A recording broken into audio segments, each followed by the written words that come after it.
and her name is Minerva.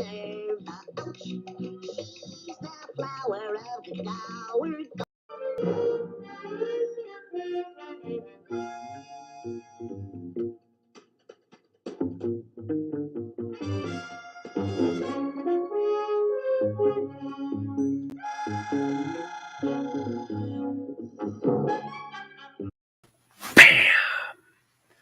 Right, Nick Kisser. Hey, welcome back, everybody. This is part 2 of the Aaron Live Wraith of God Blood Hunters closeout live stream. Now, part 1 ended just an hour ago. Really seems like just mere moments ago. And if you remember that far back, you'll remember that I drew a picture of the Wraith that I thought that maybe I would use as the illustration on the back cover of the comic. We shall see if that comes to fruition, but we're going to ink that sucker right now. But before I do that, let's take a quick public service announcement.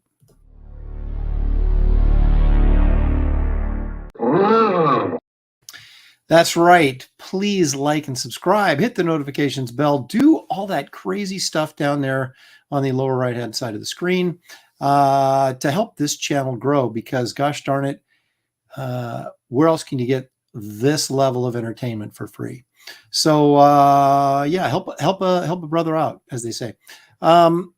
We are here tonight because the official closeout of Wraith of God Blood Hunters is tonight at midnight. Probably not going to stay up that late, but I wanted to do something special, and since I couldn't do anything special, I'm doing this instead. But anyway, so the link to the campaign is in the description of this video. And if you haven't backed, I would encourage you to back because I think it's going to be a book that if you miss out on it, you're going to be upset. Especially if you got the first issue, you're really going to be upset if you miss the second issue. Now, if you haven't got the first issue, you should get the second issue because you can get a first issue. You may have to get it through the collector's market, probably go to a second printing before long. So that stuff will be available. So you don't want to miss out on this and then get like 2 issues behind. So anyway. Just saying. In fact, let's take a look right now at where the old campaign stands. As we near the midnight hour, now 3.5 hours away, so I guess it's not exactly near, but it's nearer than it was. So right now we're at 124.22 with 1757 backers. I see no reason why we couldn't, realistically get this to, I don't know, what, 1770 maybe tonight before we close out? We'll give it the old college try, see what happens. But I do appreciate everybody that's with me right now, that has backed, that supported me on this channel and on Wraith of God. Couldn't do it without you guys. And I do really mean that I do greatly appreciate the support on every level. So Daniel Russell is back. Daniel, you'll be happy to know that I did fix the Wraith's foot that was bugging you. Let's see here. Green Laser's here. Aaron Louviere has returned. Mike McMahon, 2 shows in one day. How did I get this lucky? Look at that, Mike. You're a good guy. I appreciate that. Marcus Killigrew's back. Actually, I had homemade chicken noodle soup. How about that? I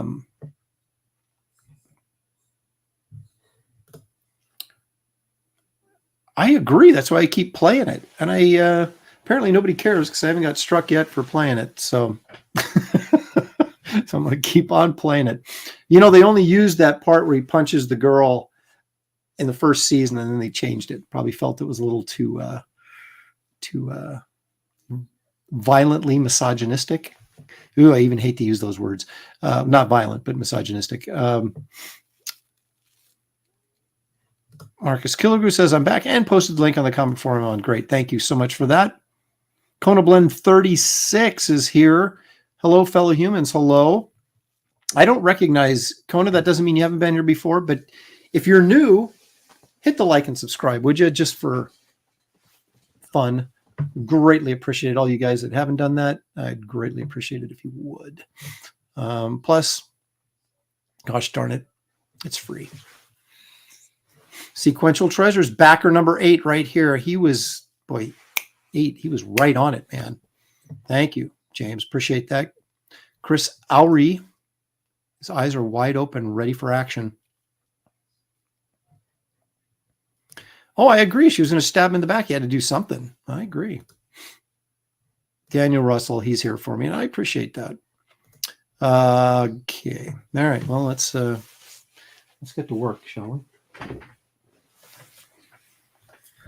I kind of went back and forth if I should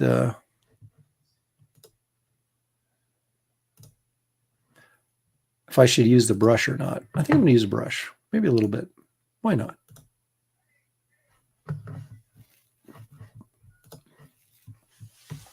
Look at that messy bottle of ink water, messy bottle of ink, messy bottle of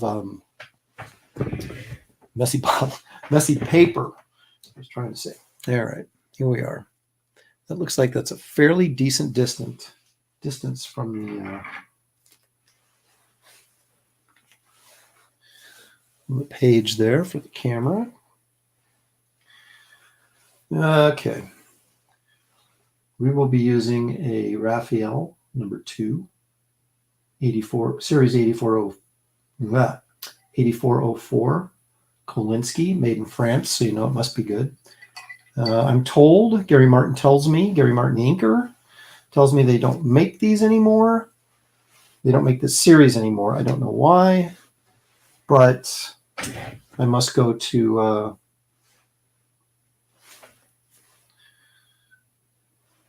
like an 8406, which is a thicker brush.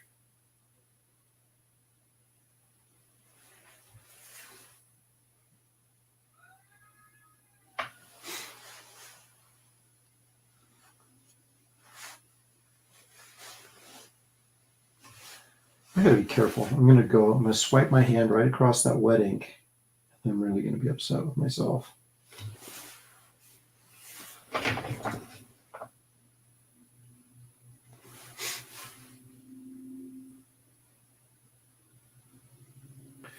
The trick to the brush is patience and pressure, and having control of that pressure. In fact, allow me to demonstrate a couple of why this brush is such a nice flexible tool. So if I start off with a light touch, I can get a pretty thin line. But then if I press, I can thicken that up, and then I can release the pressure and make it small again and go thin. That's the beauty of the brush. The downside of the brush is you can get, if you kind of lose focus, you can get sloppy. And I do that. So I have to be really careful. I know I sound like a broken record because those of you who watch me regularly know that I say this all the time, and I will continue to say it. Once you start getting tired or sloppy or rushing to get it done, that's when you lose control, and that's when your stuff looks sloppy and amateurish. Must maintain control. Now I'm putting line weights in here, but it's not really going to make much difference because this is all going to be, like encased in black, right? So even if I leave a little highlight in here of white around his black pants, this is black back here, so it's going to be black against this edge. So it really doesn't help to put the line weights in, but I'm doing it anyway.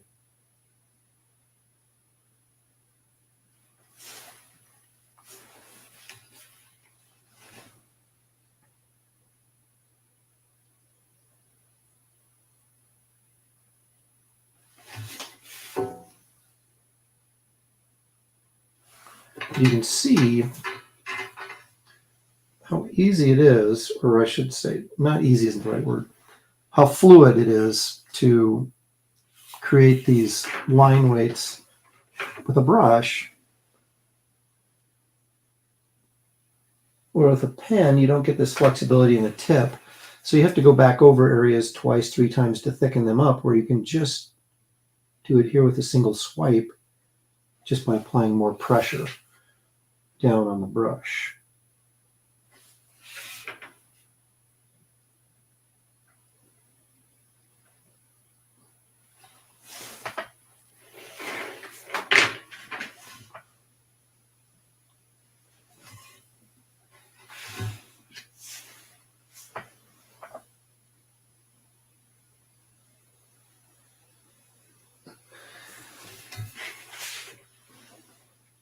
I do like to rinse my brush quite a bit. The problem with that is it keeps it cleaner, but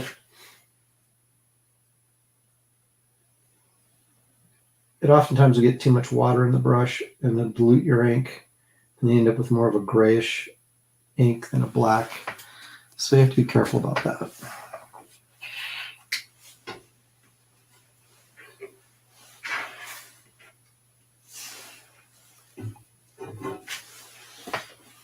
And you also have to keep flipping the page so that you're at an angle that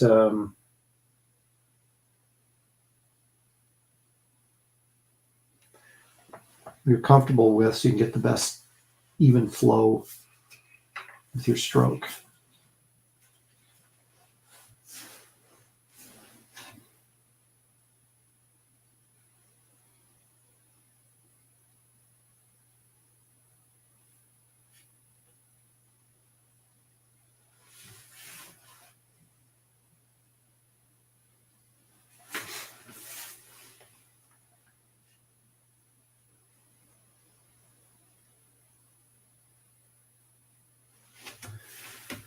When I'm indicating all these wrinkle lines, how much of them I'll actually save.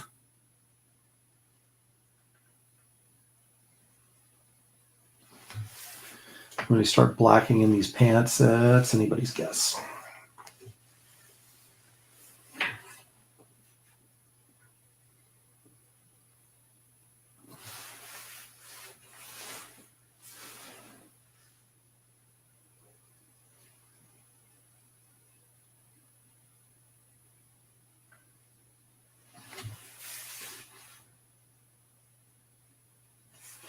I like to use, at least on what I guess is becoming my Wraith of God style, I like to use a lot of cross-hatching to get, I don't know, a rougher, more, I hate to use the word gritty, but I kind of want more of a spaghetti Western feel to this, and just feel like we can do things a little bit rougher. Of course, what I'm doing here is very smooth, but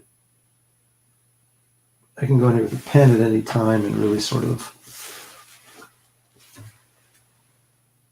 make these edges that are really smooth with a brush. I can make them really rough with a pen, which is why I normally just ink the Wraith of God stuff with a pen, because I want to keep it rough. But I think for demonstration purposes, it never hurts to show you guys me using a brush.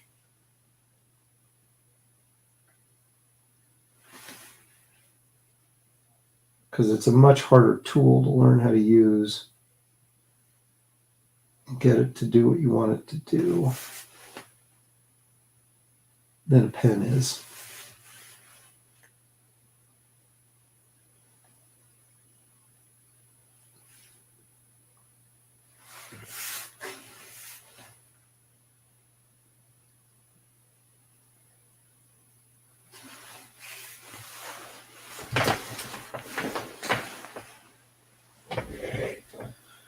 Okay.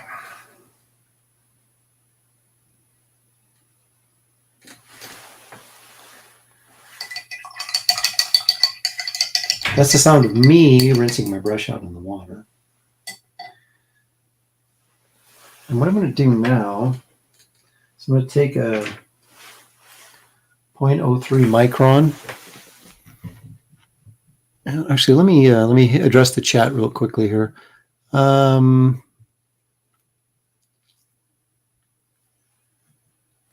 Gary Shipman's in the house. Hey, Gary. Gary's got doggone it. It's the mouse superhero character that I believe is Indiegogo, or is it Kickstarter? I can't remember. Gary, you can go ahead and post it in the chat, and I'll throw it up here on screen.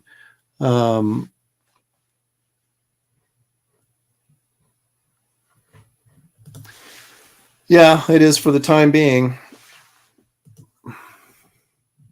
Hey, Leg Kick has returned because Leg Kick is, let me try that again. Leg Kick is here because Leg Kick is almost always here. So it's good to see that he's back. Jeff Potts is joining us. There it is. The trick to the brush is not to rush. Look at that. I'm a surgeon, but I didn't wash my hands. I did wash my hands, but not probably not enough to do an operation. Well, truth be told, Frag is trying to get me to come on the stream and actually beat him in a sketch off and then get into the finals against John and Irene. So we're supposed to do it on Saturday, but his internet went down and I couldn't do it. So we shall see if that actually comes to fruition. There'll be no cat hate in this stream. I got that out of my system. Look at that. Randy House. I'm 977 from catching Reenie. Now, of course, Reenie will have a closeout stream in a couple weeks. But the final number, when you close down your campaign before you go to the printer, that's the one that matters. So we still got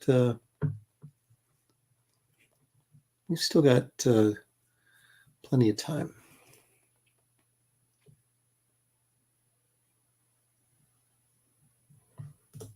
Titan. That's the name of the book. Titan. It's a cool looking book. So it's on Indiegogo, and I don't think it's on Kickstarter. It may be on both. I don't know. So that's Gary Shipman. So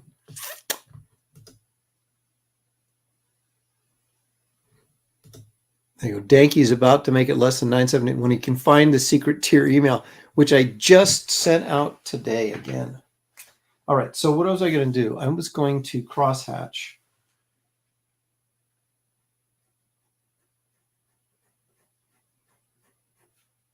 I used to do this with a brush, but I don't like the way it looks. I much prefer the more sketchy, linear pen crosshatch.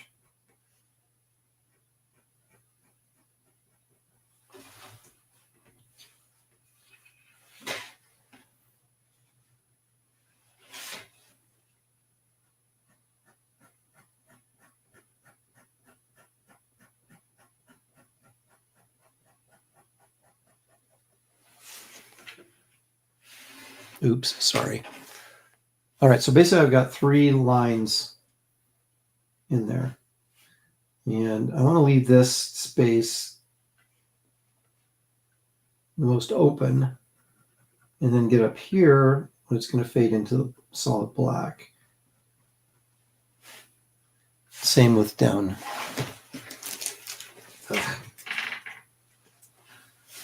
Same with it down here.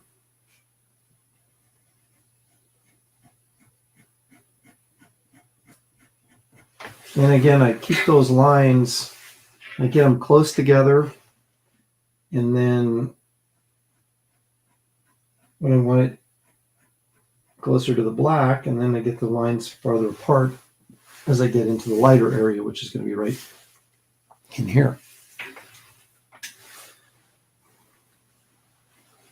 Now, this does take a lot of time to do this, and This is an 8-0 because I want to get a heavier line in here now.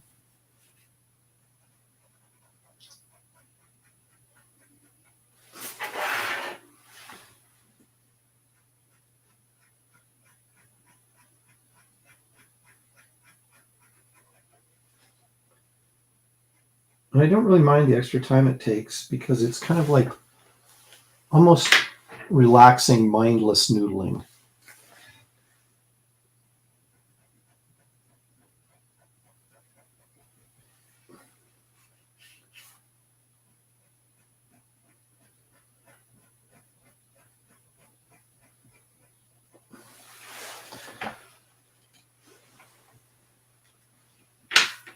So I'll do that. Now I've got this really crummy brush. Okay, this one, you said the other one looks good. This one does not look good. But I use this for filling in blacks, so I don't really care. All right, so if I'm going to go in here,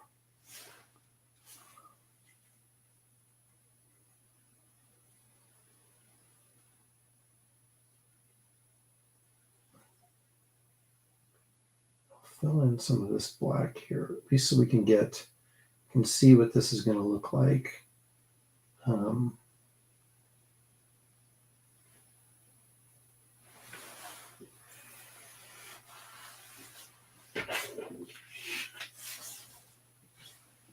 Once I get the black around the crosshatch, you can see it looks better.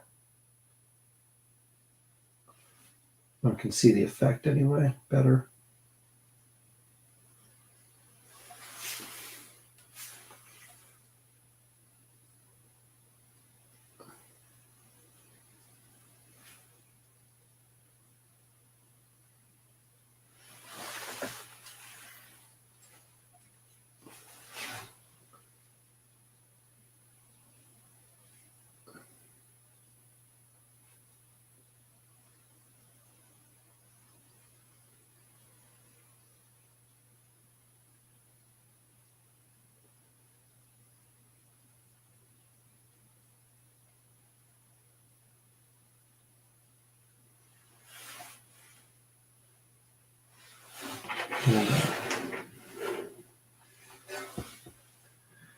And I'm going to fill in some black up here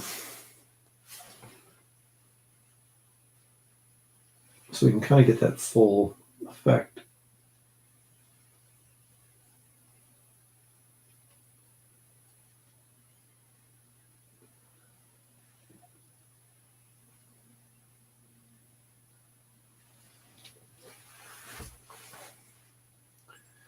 Probably do another crosshatch highlight up in here.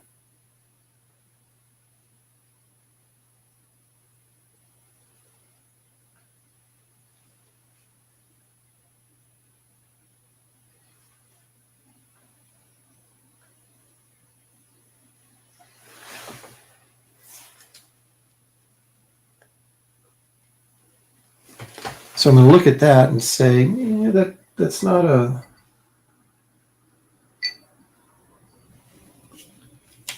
as soft a blend as I want. So I'm going to go in here and mess around with this a little bit more.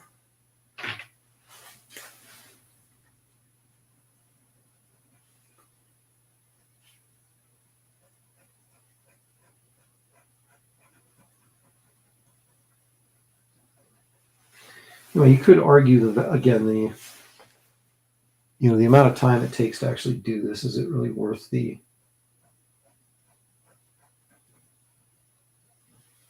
is the effect really worth it?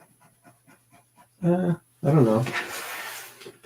I guess it is, or I wouldn't be doing it. Or I think it's worth it.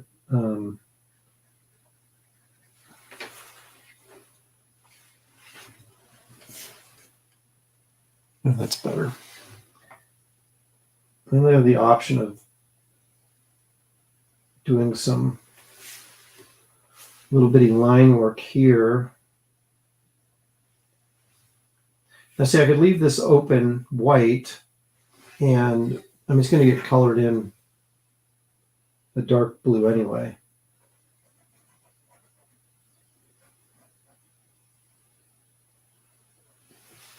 So any detail I put in here is really, for the most part, is not going to be readily visible. But I honestly do believe that you're creating a feel, and sometimes that feel isn't, you're not,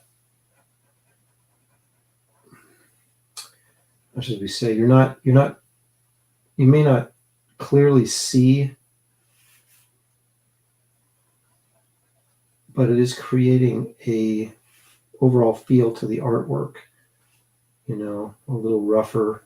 See, I can go in here after I did the brush stuff with the pen and chunk this up a little bit. And I might go down here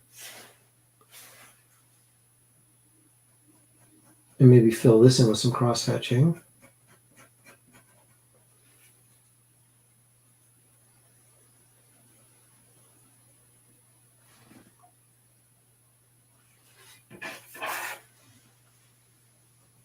Maybe not all of it, but just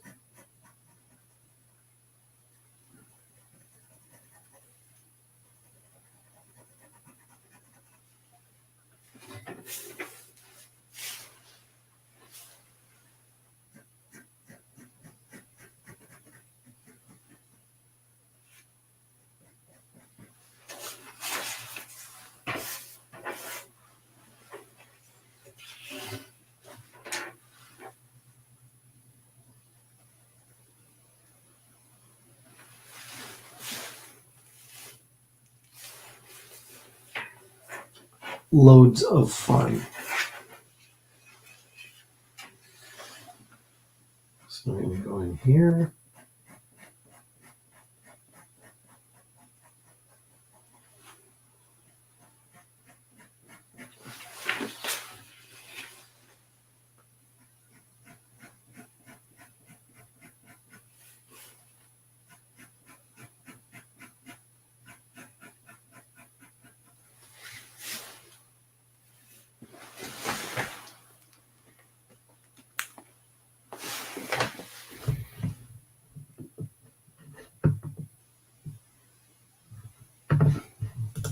John Platt. Hail, Aaron, the mods, and chat. This is my first time catching you drawing on your live stream. Looking good. Thank you, John. I appreciate it. If I don't know if this is your first time watching any of the videos or just the first time in the live chat, but thank you for joining us, and make sure you hit that like and subscribe if you haven't done that already.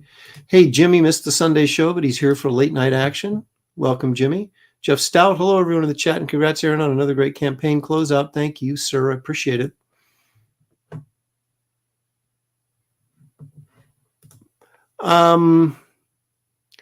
Yeah, sort of. Not to the degree that Frank has, where I've tried to do a whole drawing like it. I mean, if I did that, I'd have to get out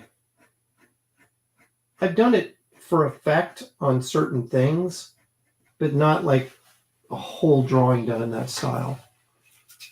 I have to get out my Franklin Booth reference and and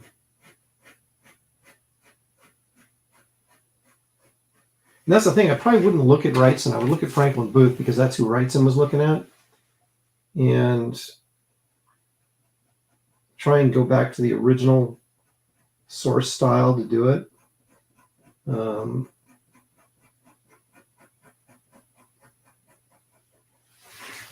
don't know. I've done a little nouveau stuff every once in a while, so it's not like I'm against it. It's I would have to have,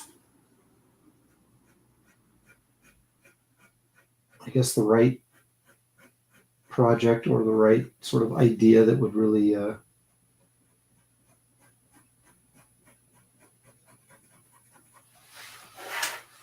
work with that type of style.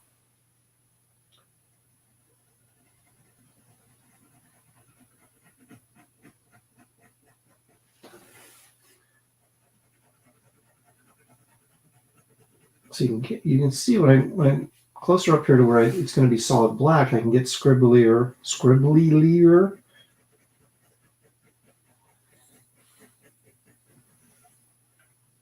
because I want this fading into black. I don't want it just a crosshatch sitting on top of a black line. I want it to fade into the black.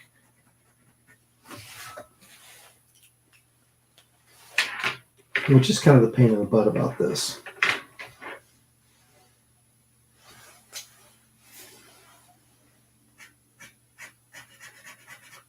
This is a brand new 8.0, so there's plenty of ink in it.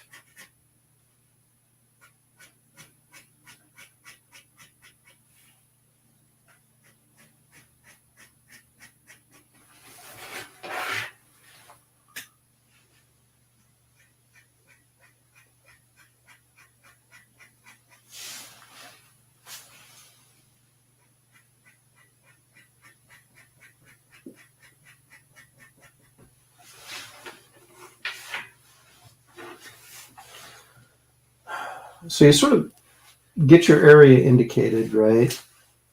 And I'm going to put the black around it, and then I can go in with the pen once I get the black in, and it's a little easier to blend it when I have that black edge that I'm using as a guide.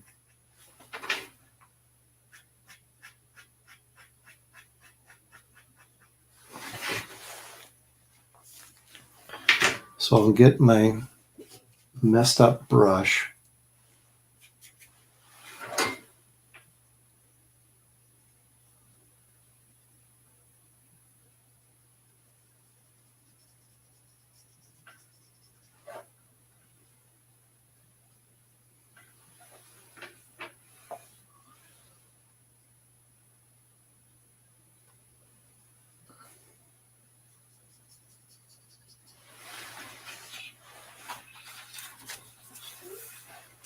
It doesn't hurt to go in here with the brush and do a little feathering.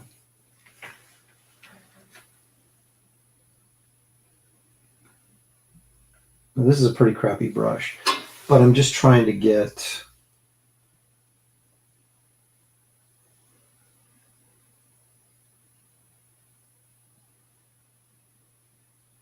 a looser edge there, some line work that I can then crosshatch over the top of, and it'll help with the blending effect.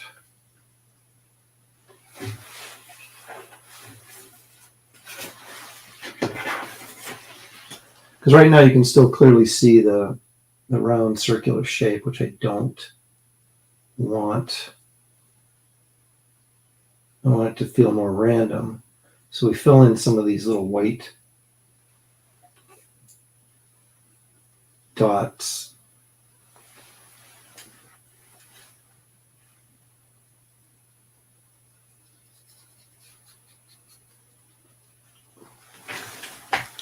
Okay.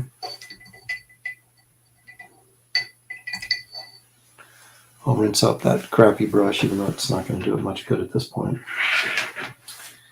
All right, so go back in with my 0.3, and I can just go in over the top of this and scribble. Oops. Just go in over the top of this and scribble right here where the black is, and then do my more controlled line after I'm done scribbling.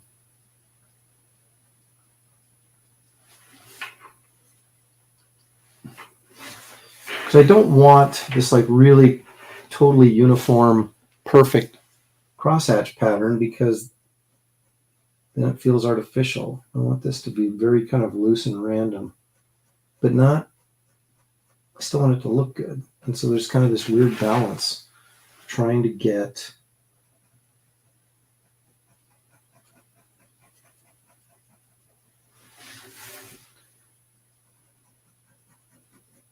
this natural randomness to the artwork, but still controlling it so it doesn't look sloppy or crappy.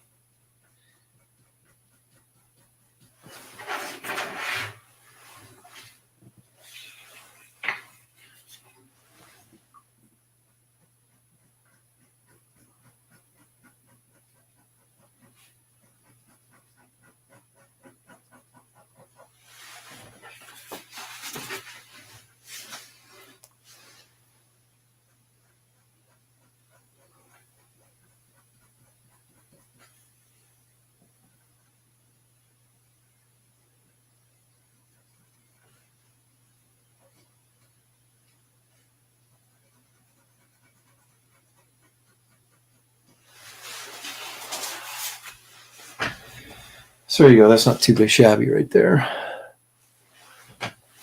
And so you don't have this like clean circle, hard circle with cross hatching in it. You have this kind of broken up, it feels more natural and organic. How the edges are sort of rough and filter into the black, or filter out of the black, I guess maybe would be a better way of putting it.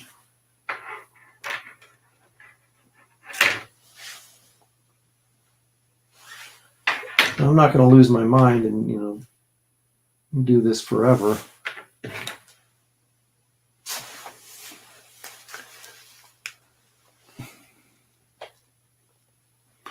I see Danky Frankie's and they're saying about the tip. Yeah, there's that weird dishonest, let's be honest about it, the dishonest tip feature on the Indiegogo campaigns that I don't like. So you have to be careful. You can go in and just type in under the other section, just type in 0 for the tip. But if you're not paying attention, they'll take like a 15% tip.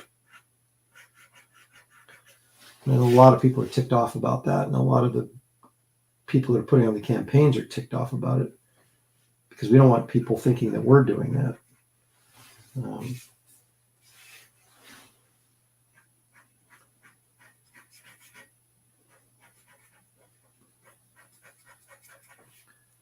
So even though I did all these kind of line work with a brush, was just kind of showing you guys how to use it. I really like this sort of more what I'm doing here with the pen. Again, a rougher edge.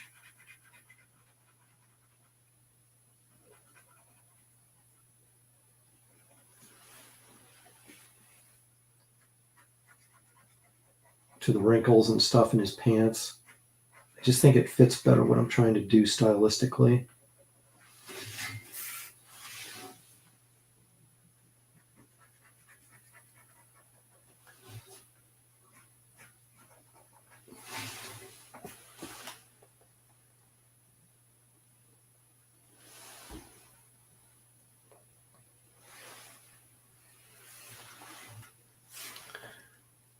And it helps if you keep your pens fresh. In other words, when they start giving you grief, get rid of them. I never do that. I keep them and keep them and keep them. And then they're just such a pain in the butt because I can't get enough ink out of them to do what I want to do. And I'm just like, throw them out, get new ones. I literally use pens until they're bone dry.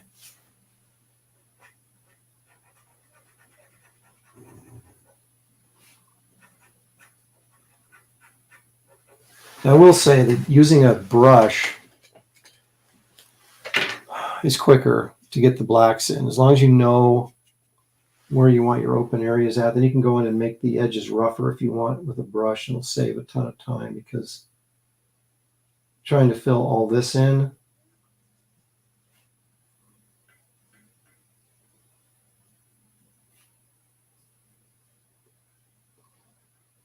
with a pen is,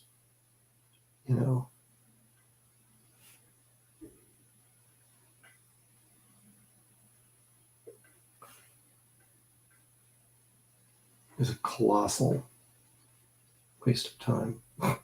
Sometimes I'll do it with a marker. The thing is, the marker has a different, it reflects differently. The light reflects differently off the black marker ink than it does this India ink.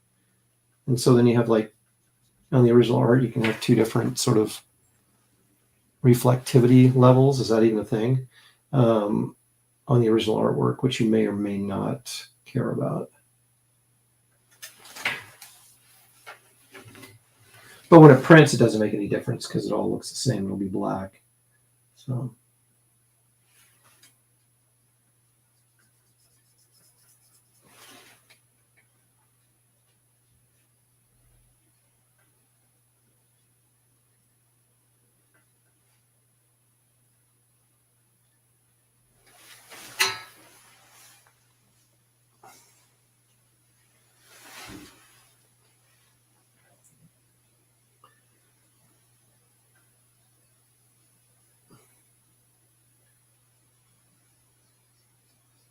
Okay, I'm going to cross hatch this Nia just like I did the other one. So I'm going to create a real rough edge here. I mean, you can do your cross hatching first and then go over it, or you can do something like this and cross hatch into this. And I mean, it's, as my mom used to say, that's 6 one way, half a dozen another. Actually, my mom still says it. So.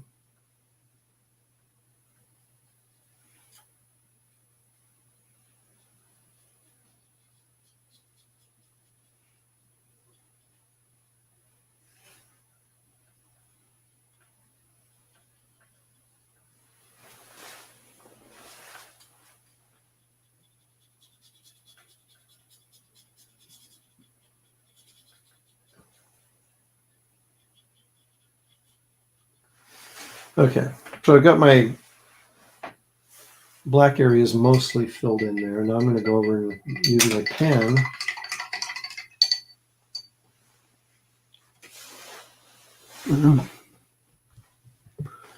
Let's see.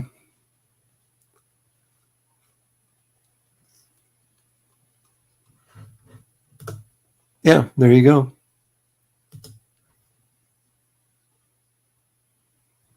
Are my characters shooting black powder firearms? Yeah, you know, I can't say I put that much thought into it. But since he's wearing black, you wouldn't be able to tell, would you?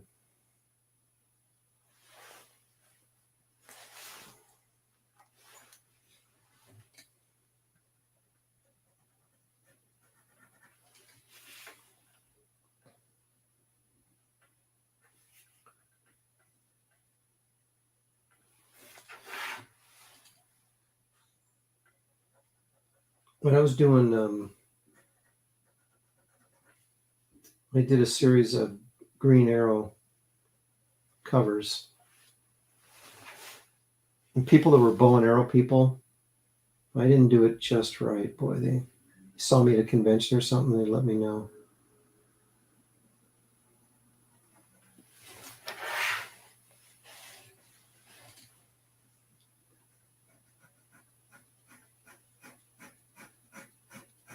See, look at that. This pen line sucks. This pen is about had it, but I don't throw it away. I'm just going to put it over here. Let's see if I've got another one that works better. There's a 3. Let's see. Yeah, the line's better on this one. Not much, but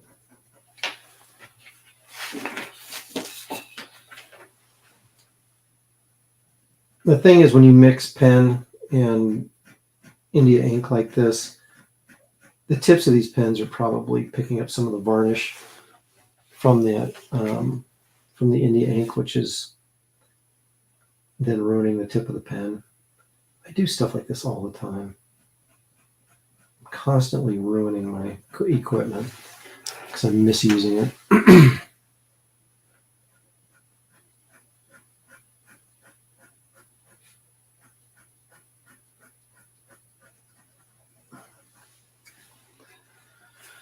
I'm kind of like, hey, don't tell me how to use it. I'll do what I want.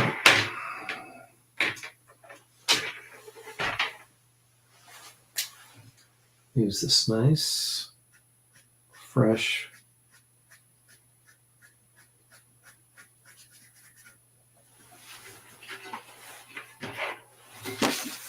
0.8 to give us a little bit heavier lines.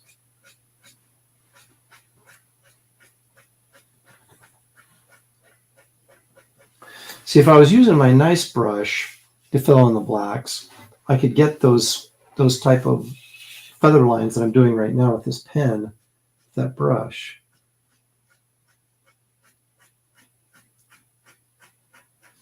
But honestly, it's easier to do it with a pen. But as you can see, this is starting to soften in here. That edge, I mean.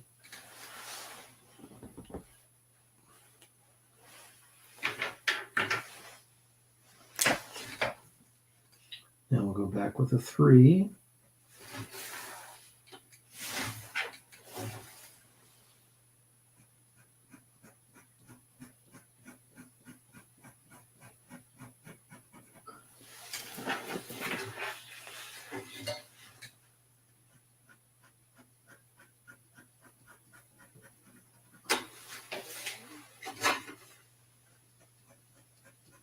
The thing is, some of this, when you scan it and it prints, it's going to close up a little bit anyway, so it's going to help the transition from cross-hatching to solid black.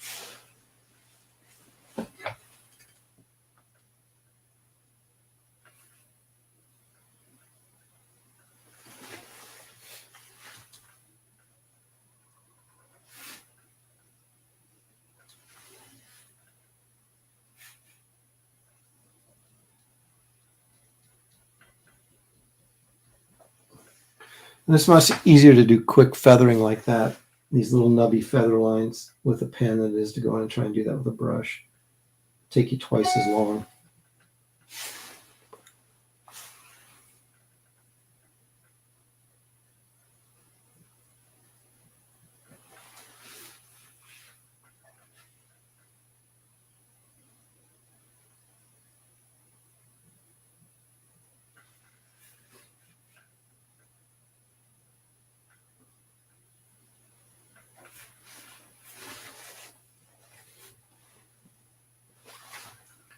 I may chunk up some of these lines.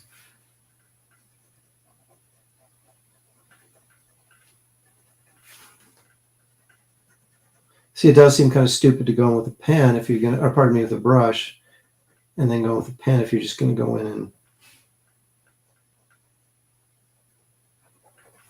and, pen up the lines a little bit. But I find myself doing that type of thing more often than not. So,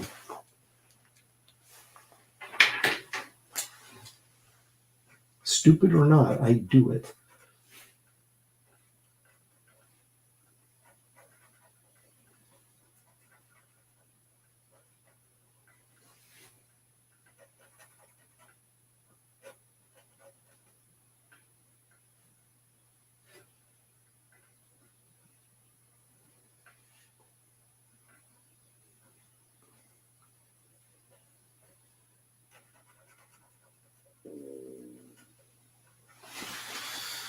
Okay, my stomach is still growling and making weird noises. Reminds me of the scene in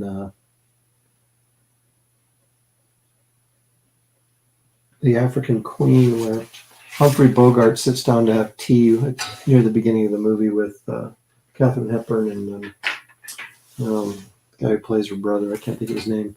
And he's sitting there waiting to pour tea, and his stomach is just making all these weird noises, and they're all uncomfortable. And he's like, "Yeah, your stomach does what it does. I can't do anything about it." It's really kind of funny scene.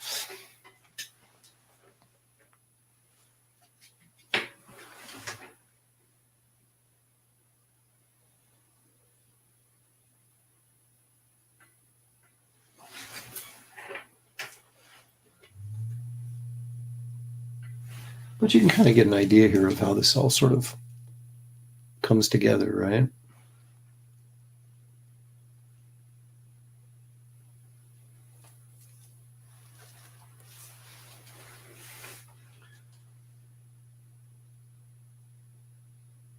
Now the boot, he's got black boots, but I want to put a little sheen on them maybe.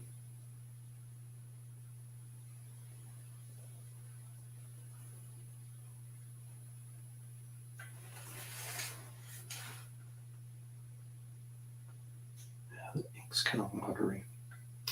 Say that ink's kind of watery.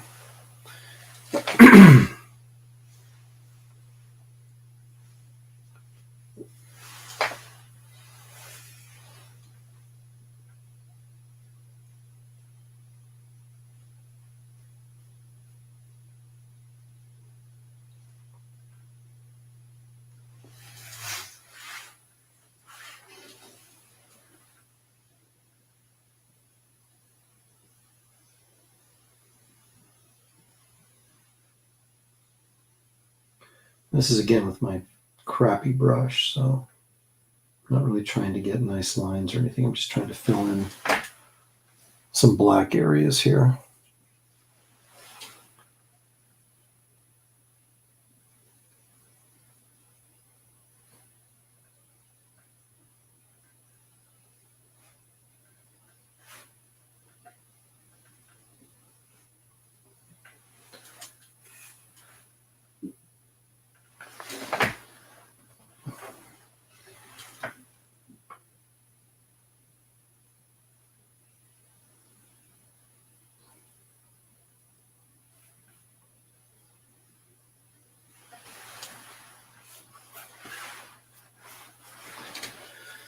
course, I'm going to go in with my pen here in a minute and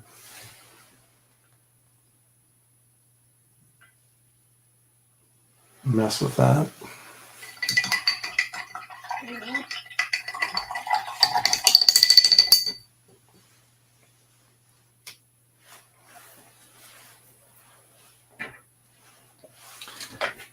I had too much water in it, so I don't know how dry it actually is. No, that's all right. So I'll go in here for some cross hatching. Well, some line work first. We'll see.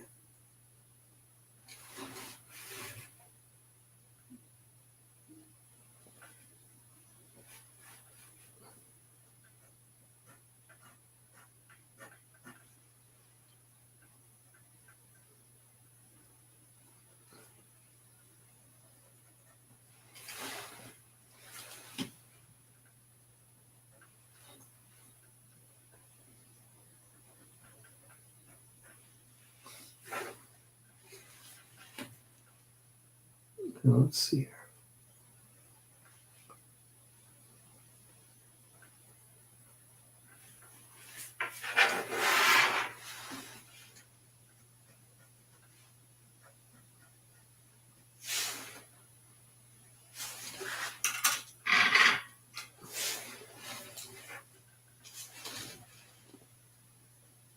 A lot of times I don't really know what I'm going to do, but I keep reminding myself that I'm going to keep this loose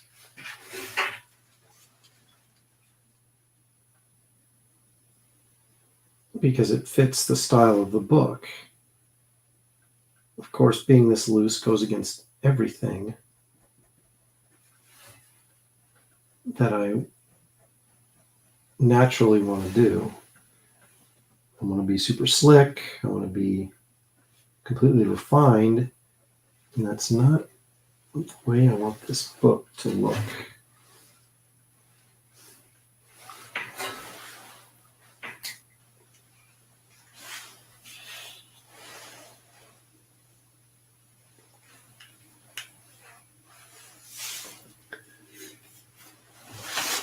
That actually kind of looks slick. But if you're up really, really close, it doesn't.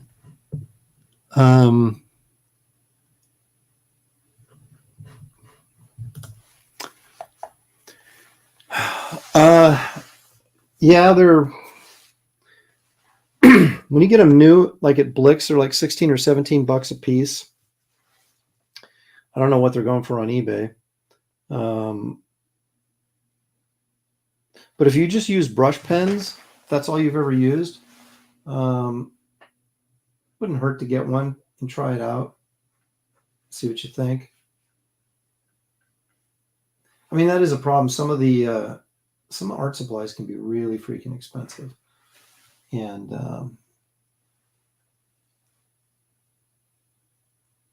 if you're not generating a lot of income from your art, it's kind of hard to justify.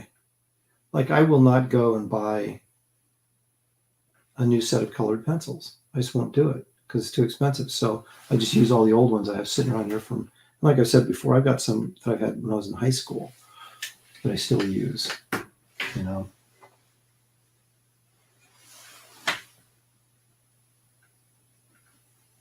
Okay, so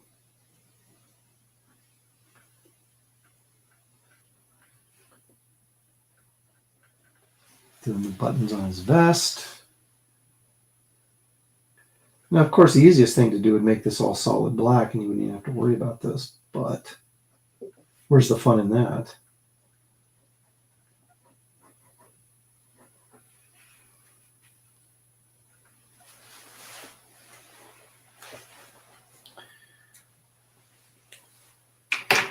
I want to make sure when I'm, especially if I'm drawing some of these wrinkles in with the pen, that I follow the contour of his body so it doesn't go flat. Um,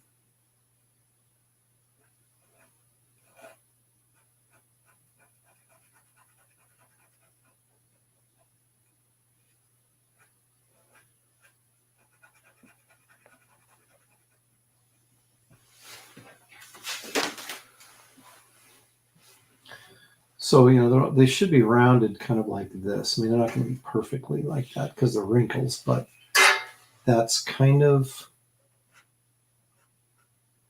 what you want to be going for.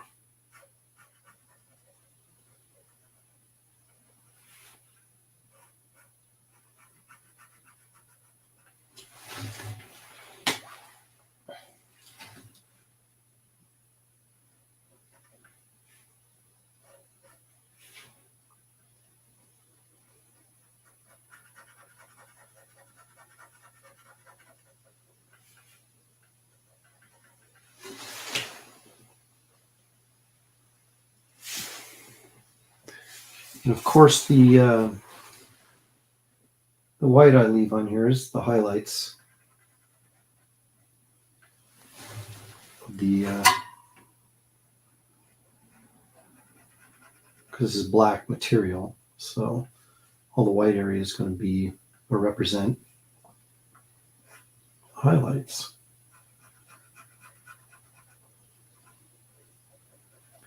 A lot of times I'll put these wrinkles in and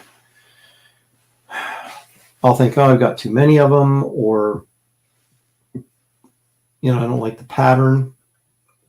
So then I'll combine some of them.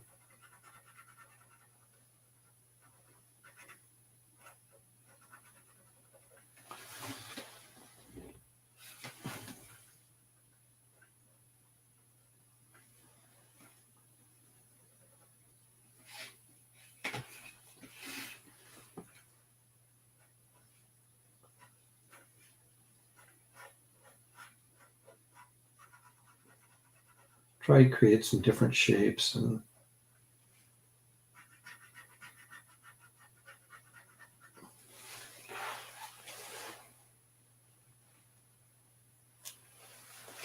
that probably could have used more curve on it, but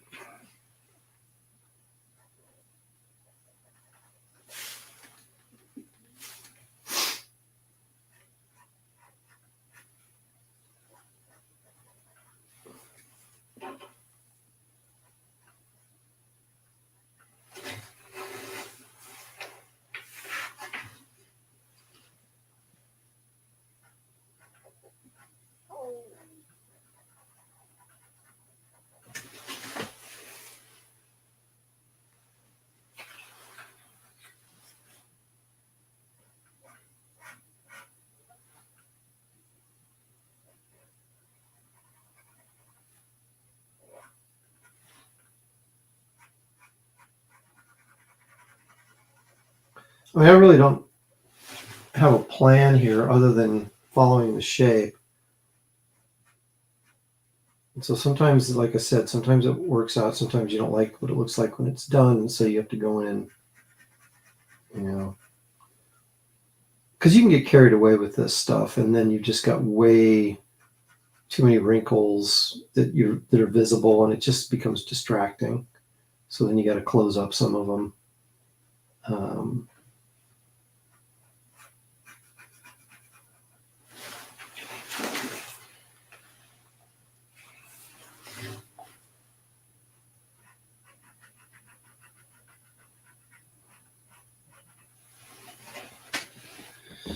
Because what you have to remember in this case, this isn't like it's a, he's wearing a white vest with a bunch of, shadowed black wrinkles in it. This is a black vest. So how much white do I really want showing?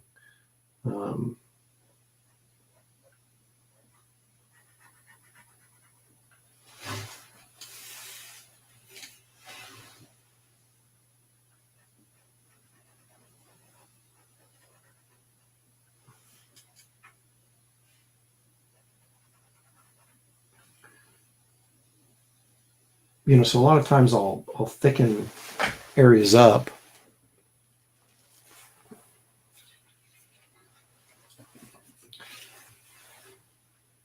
Because I don't feel like I have enough black in there.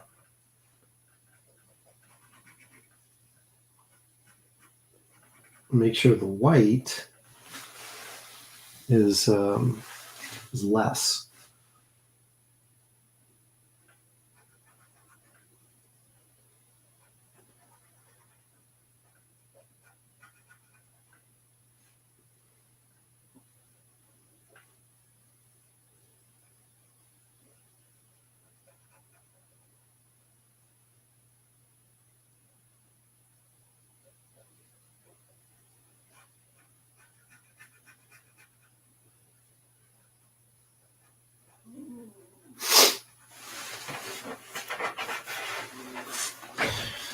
So let's see here.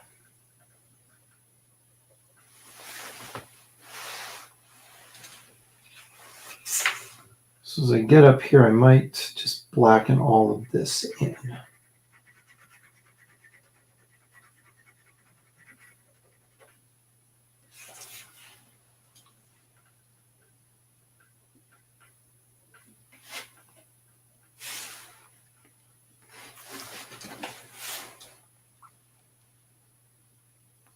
No, it looks all right.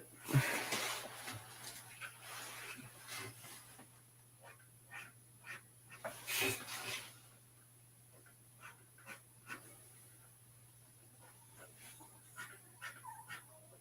think it's safe to say I've abandoned the brush for the evening, except to fill in large areas.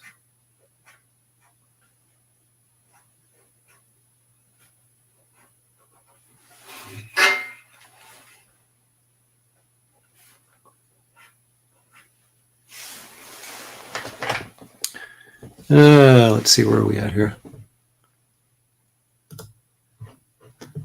Mike McMahon, $4.99 American. Thank you so much, Mike. I really appreciate that. Cannot express how much you have inspired me to reapproach my work. I was 12 pages into our volume 4, and I am doing a restart. And now I feel bad, man. That's a lot of work to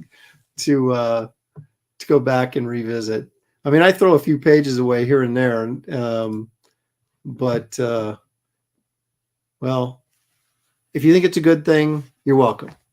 I'm glad I was able to fire a little bit of inspiration, even if it makes you do more work. Bob Gable's here. Yeah, he's look at that. Yeah, full moon, baby. Oh, is Shane streaming right now? And Malin was? Oh, let's see. What do I know?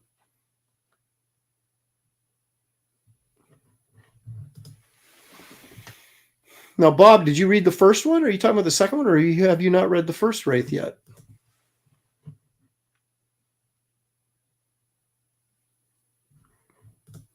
Those are wise words from Jiminy Cricket right there.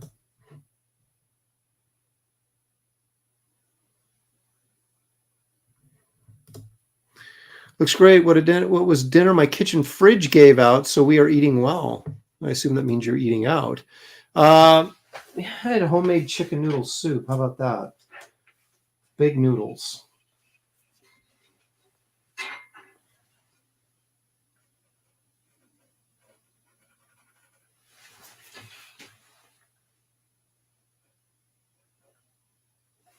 You know what I could do? Nah, you know what? I'm not going to. I'm going to go back with a brush because I've got a lot of black in here that I'm wasting my pen filling in.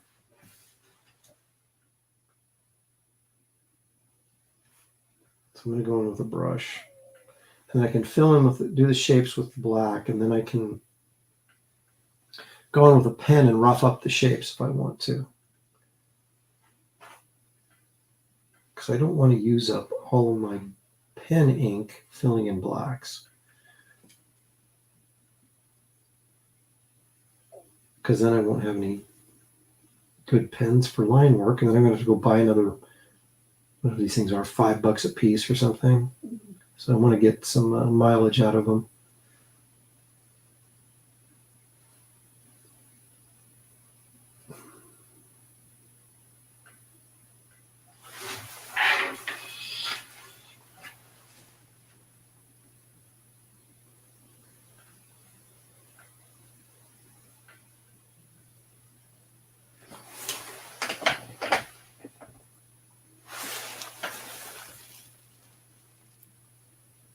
Snake Oiler asks, Aaron, when you compose a page, are you looking at the flow of the action from first panel to the last page?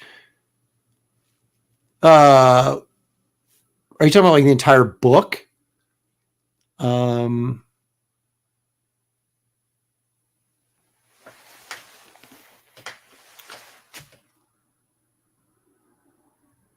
that's how that sounds.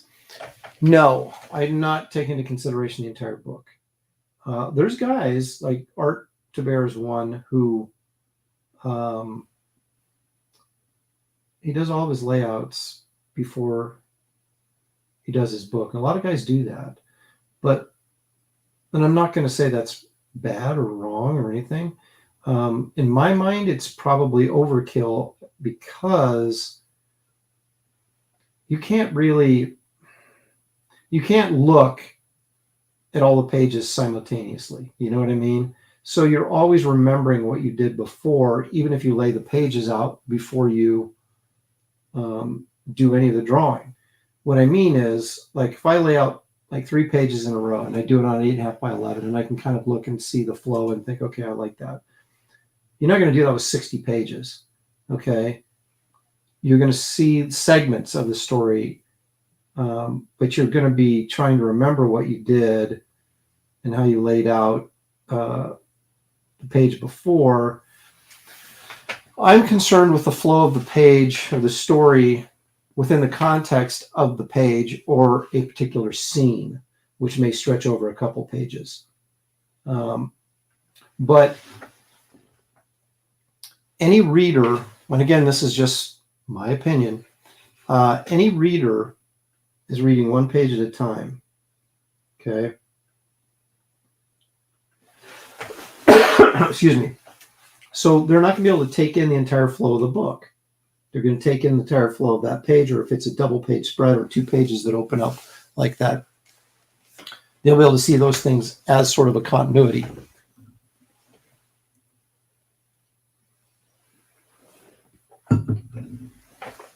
But I am notoriously lazy. If you want to call it lazy, I don't know if lazy is the right word, but I don't like laying out an entire book before I start. I think if you're a good artist, you what's going on here? That belt isn't right. If you're a good artist, you instinctively know what looks good and what doesn't. And you can just generally trust your instincts. I mean, again, if you can trust your instincts. If you don't trust your instincts, then, that's another story, right? You would take a different approach. But if you trust your instincts, this whole idea of like leading the eye and things like that it happens generally automatically. Because if you're drawing something on a page and it doesn't feel comfortable, I mean, you can feel it when you're looking at it if it doesn't feel comfortable. And that's your indication that, hey, my eye flow, whatever is wrong. And I need to change something, right? You can usually tell. And so I kind of let my instincts be my guide. And I found out 9 times out of 10 that if I don't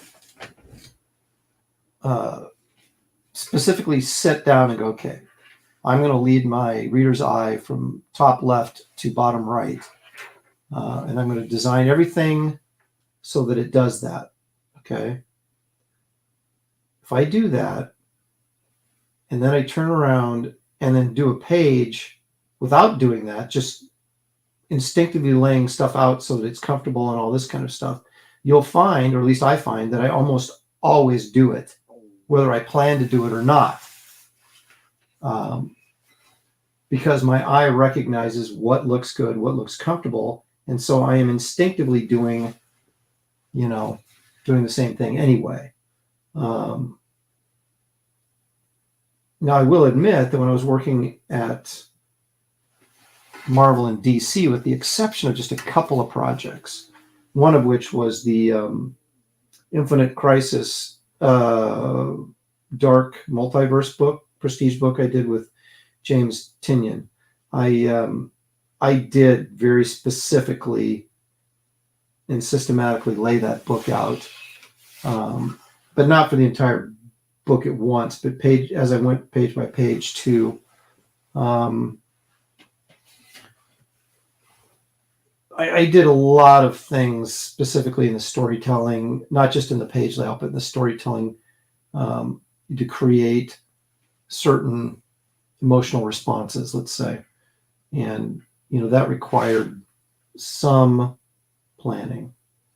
But the funny thing is, you spend all that time working on something like that, and then nobody notices anyway. They either like the book or they don't, but no one goes, wow, that was some brilliant storytelling, Aaron. Nice work. I mean, 90% of the people don't recognize it anyway. But yeah, so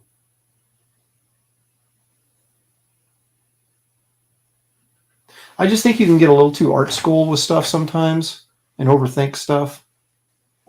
And you have to, it's a little easier when you're doing your own book, right? Because you don't have a deadline. Well, I mean, I do still have a deadline. I'm beholden to you guys. But, I can take extra time to do something, or I can throw a page away that if I don't like it, which I wouldn't have time to do if I was working for Marvel or DC, generally speaking, because of the deadline, whatever it might be. And, but you can be a little bit more self-indulgent, but I don't know the value in it. I really don't. I don't know that it necessarily always pays off. But if you work that way, and that's the way you're comfortable working, then there's certainly nothing wrong with it. And I certainly wouldn't say don't do it, or I mean, it's just hard to work in an industry for 30 years full time, which I've done, and not just get comfortable with doing this stuff.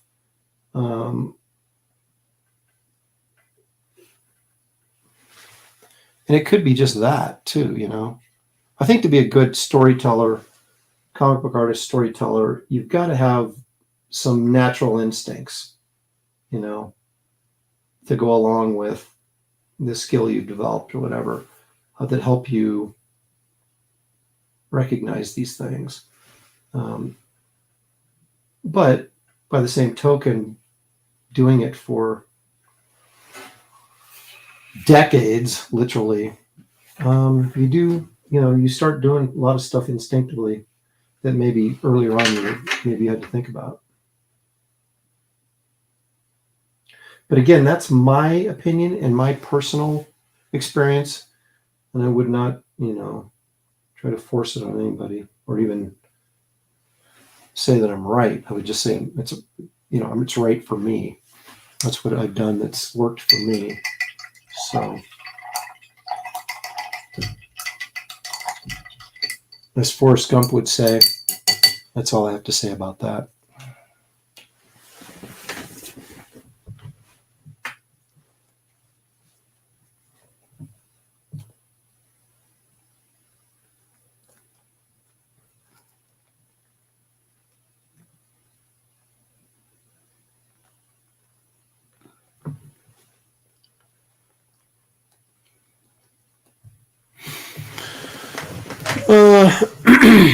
I am kind of going. I've got a zombie story, but I don't know. But I've also could do a lake monster story, which would be kind of fun, which is more of a creature of the Black Lagoon.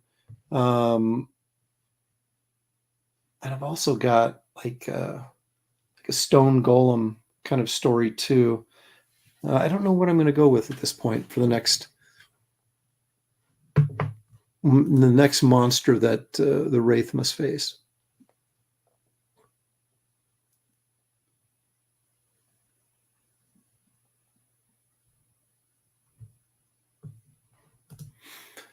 Oh yeah, one page splash of a hand, a la Gene Colan.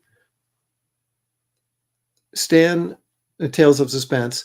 Stan told any if they needed a hand, Gene is your man. I remember the book. Loved Gene's Iron Man. Yeah. Did a lot of cool work back in the day.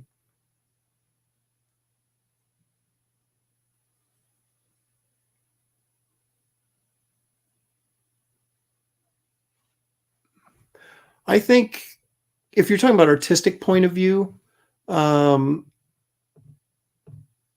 yeah. And I've talked about that a lot too. You know, you're talking about, if I understand your question correctly, you're talking about style, like, you know, Art Adams or J. Scott Campbell, as opposed to, you know, Gene Colan or John Buscema, which would be more, you know, accurate, realistic anatomy, where some of these other guys would have, you know, Michael Golden, Kevin Nolan, these guys would have more stylized looking anatomy. I think that the artist's point of view, how they see things, may be a better way of putting it, or how they interpret things onto the page, what they see to how they interpret it. I mean, because, you know, you take Arthur Adams, for example. Well, maybe he's not the best example. Let's say Kevin Nolan. We both see the same anatomy, right? But he interprets it different than I would when he puts it on the page, right? So is that a conscious decision by him? I doubt it. I think it's how he sees things and how his mind then interprets that image, and it comes out as a two-dimensional image on a piece of paper, okay? And that's what creates style, and that's what creates some artists as being more interesting or more popular than others, because they're bringing something that the average guy isn't going to do.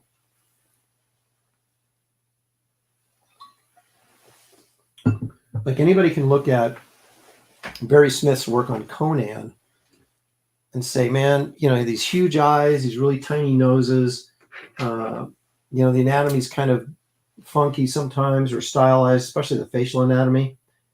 And you look at Buscema's and it's like, yeah, that's what a face should look like. That's what a body should look like based on, you know, what we're used to in reality. But then you go ask yourself, okay, well, whose work is more popular? Whose work commands more money in the original art market? It's Barry Smith, because his take or his point of view, his perspective is so unique. And in this industry especially, unique is rewarded. Because if you draw stuff like it's supposed to look, you got to be really, really good, like, say, Brian Boland, good, so that your style becomes how well you draw, because otherwise you don't have any style. You're just representing, you know, kind of a realistic take on reality, as opposed to a stylized take on reality. So yeah, it's a deep question, man, and an even deeper answer.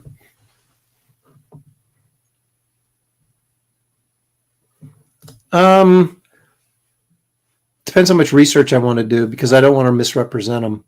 So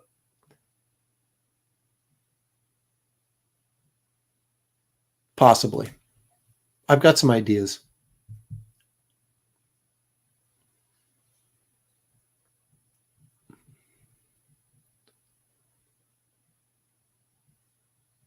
Yeah, let's see here. A golem fighting Kanye West versus Wraith of God. That's deep, man. That may be deeper than I'm prepared to go.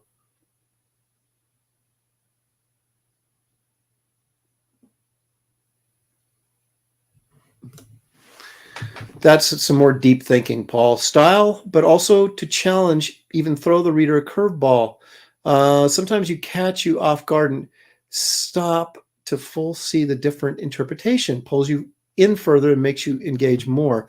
I honestly don't know You know, if I was doing like a dream sequence and I was trying to distort things or make them weird or different,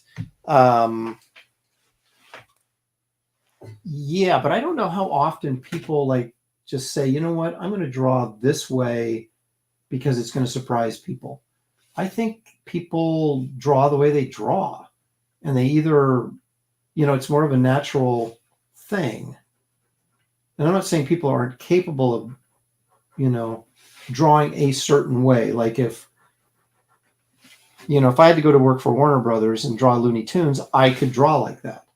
All right. It'd take me a little while to get my mind in gear to thinking that way, but I could do it. But that would be a conscious choice to do that. And it would do it because, you know, the job demanded me not to draw the way I normally draw. I don't know. I've never talked to anybody, and I know there's some that have, because there's guys, I won't mention any names, but there's guys out there that have, like, say, would at one point drew like George Perez. You could see they had a really heavy George Perez influence. And then later, I would see that they now suddenly had a Alan Davis influence, and their stuff looked like Alan Davis. Okay, so that's not a natural growth and progression of your own style. That's you going, I like Alan Davis, I want to draw like Alan Davis. Okay, or I like Perez, I want to draw like Perez. Or I like Kevin Nolan, so now I'm going to draw like Kevin Nolan when I didn't draw like that before. Those are conscious choices. But I see what you're saying about doing it for effect. And I have done that before myself for effect. But I don't know if guys actually, for the most part, consciously try and change their style. Like I just gave two examples of people that did, but I don't think that's a regular occurrence. I think most people let their style grow naturally through the influences of other artists, but you're not not necessarily setting out to copy them, or I don't think you should be. Because at that point, you just become a cheap imitation of whoever you're copying, right? Like now I'm a poor man's Michael Golden, or I'm a poor man's Kevin Nolan.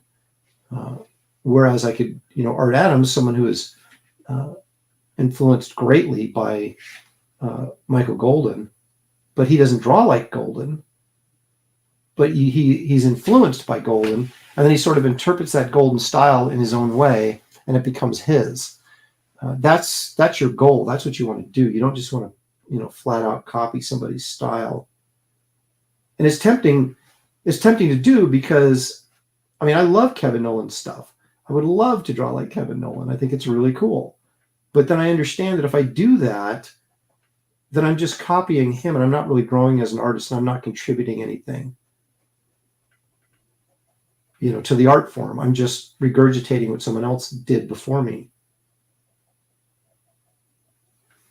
And I'm not trying to throw shade on anybody. I'm just saying that's kind of how I would look at it personally. But I do see the value of using it as a storytelling element if, it's called for to you to do something really different and unique to get a certain effect or reaction. I'm approaching this Wraith of God stuff very differently than I did my work for DC. Well, I shouldn't say very differently. I'm still drawing the same way, but I'm finishing differently. Okay, so the inks are very different than what I've ever done before because I think it suits the style. But that's not really my drawing. That's just sort of the finishing technique. I'm still drawing the same. It'd be the same. It'd be just like, if Rudy Nebrez inked me as opposed to Joe Sinnott, there's those two things are going to look very different. The drawing's not going to be necessarily any different, but it's like when Kevin Nolan inked Garcia Lopez. What you get is Garcia's Lopez's flawless figure work with Nolan's incredible design sense of how to spot blacks in a scene. but it's still Garcia Lopez's drawing underneath it, even though it looks very different than if, somebody else had inked him.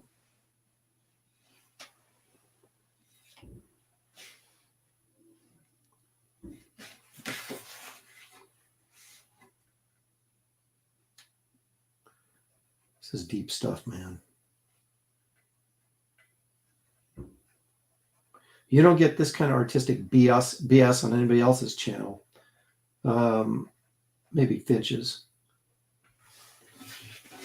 Although as much as I love Dave Finch, I've never watched more than a few minutes of his channel.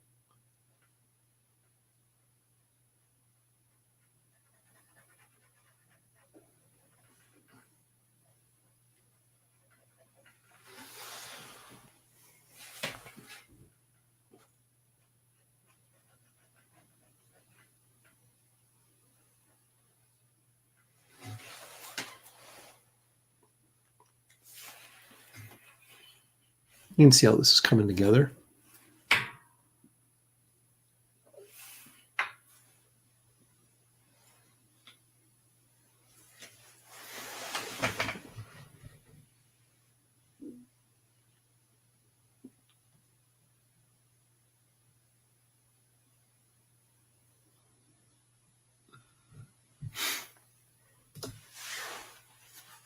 Aldian says John Malin has an incredible sense to spot blacks in the scene too. I'm really interested to see his godlike. I really am. There's a couple of pages I saw. I thought looked really good, but I'm not. To be honest with you, I have not seen a ton of his work.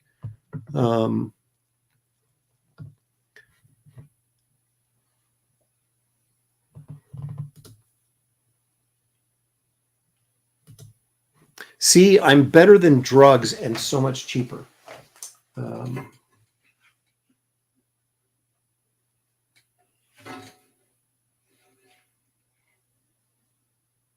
Let me see what I'm going to do here. All right, I want to get this. Let's go up here and work on his hat and his face a little bit.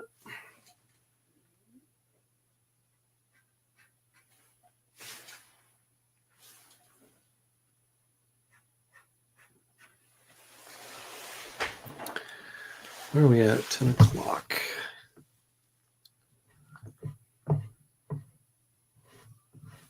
Let's take a quick peek at the campaign. See if we get any action. So at 124.22. Oh, look at that. 126.37. Thank you guys so much. We're at 1762 backers.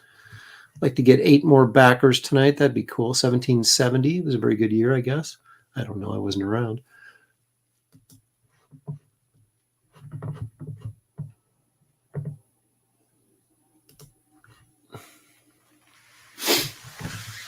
Okay, so what time is it right now? 10 o'clock my time. That means it's 1 a.m. on the East Coast. So look at you East Coast guys sticking with me, man. Appreciate it. Let's see here.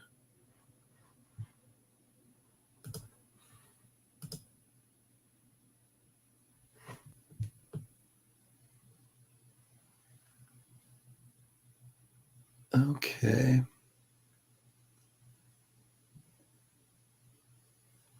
Okay.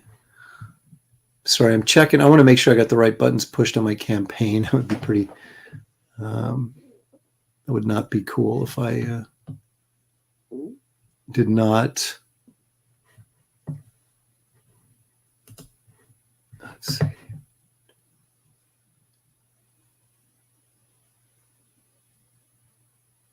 Mm-hmm.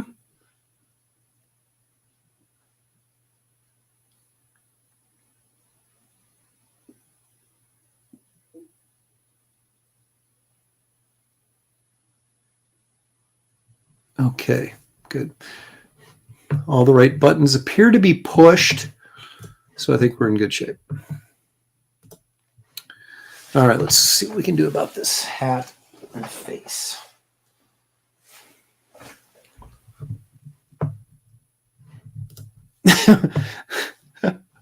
Art Taber was around in 1770. He could say if it was a good year or not. You know, I've got a new effect that I've been wanting to use, and I'll use it right here because I think that is funny.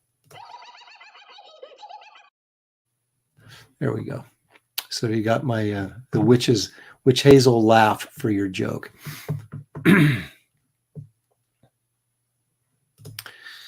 He is correct. T-shirts and shot glasses and baseball caps are still available, even if you already got the book.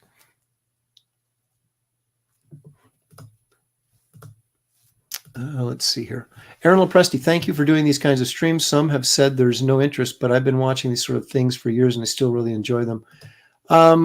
There is a thank you very much. I appreciate you saying that.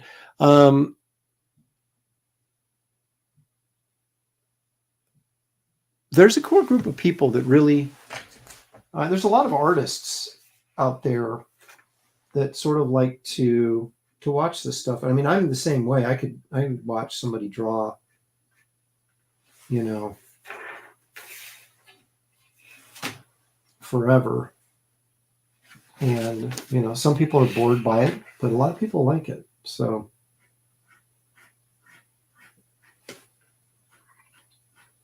it's kind of like going to a convention and sitting there and watching an artist draw. You know, we all sort of get mesmerized by that if we get the opportunity to do that.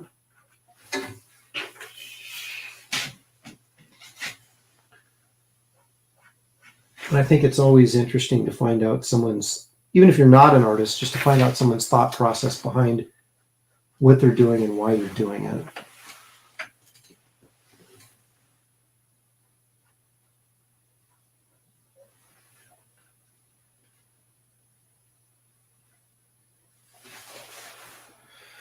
All right, so there's not going to be. Let me do this first.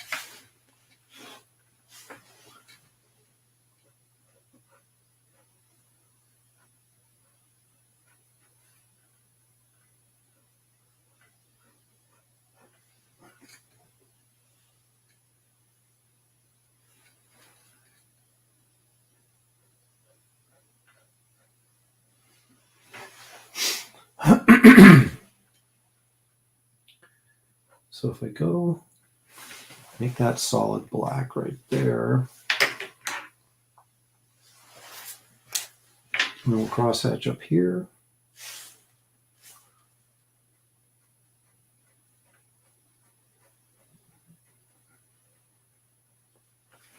And I think if there's, you know, conversation going on, obviously it's one-sided in the sense that I'm doing all the talking, but you guys are asking questions and you're sort of engaged in the conversation. That helps, you know, rather than just if this was a silent stream of me drawing, it'd be kind of like watching a fire flicker in a fireplace, right?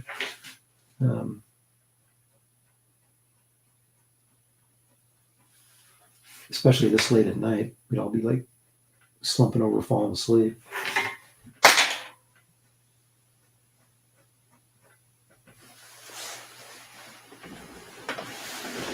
Dropped a pen. Got to save it for my dog eats it.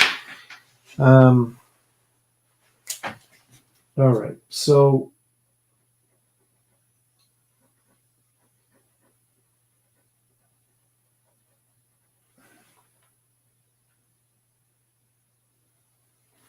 you can see how much rougher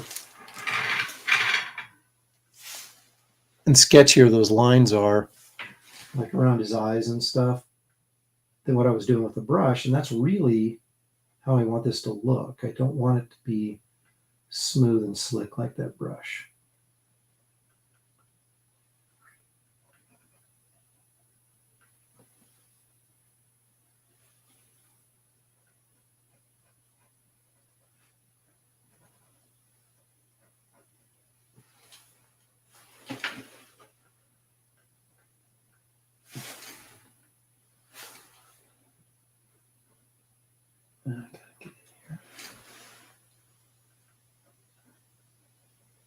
All right.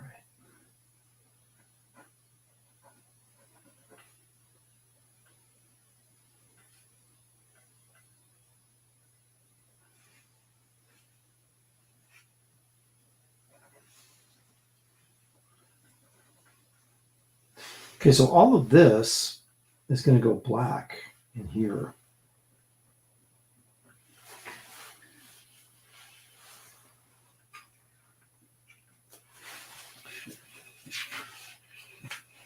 So you just got to leave enough, like white space so that it reads, as a face or a head or whatever you want it to read as. In this case, that would be what I want it to read as. And I'll do a little, like a seam rim around this flap so we don't lose it.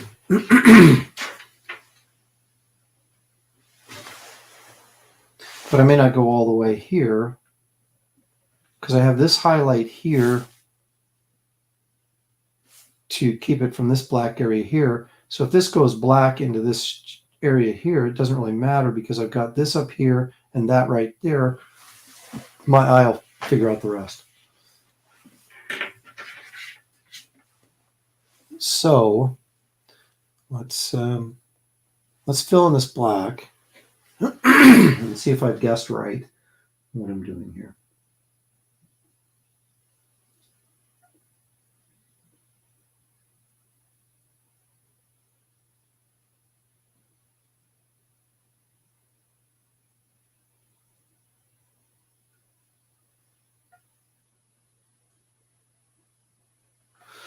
And thankfully there's white out, so if I feel like I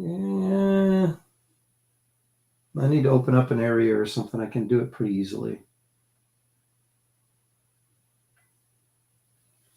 I mean, you can do it digitally as well, but but then it doesn't get done on the original artwork. And I kind of like the original artwork to be what ends up getting printed in the comic.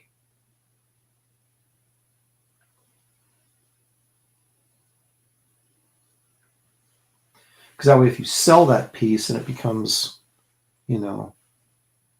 it's accurate to what they've seen in the book. And that's why someone usually buys a piece of original artwork, A, because they think it's cool, but also B, because it's a page that they remember from a book they like.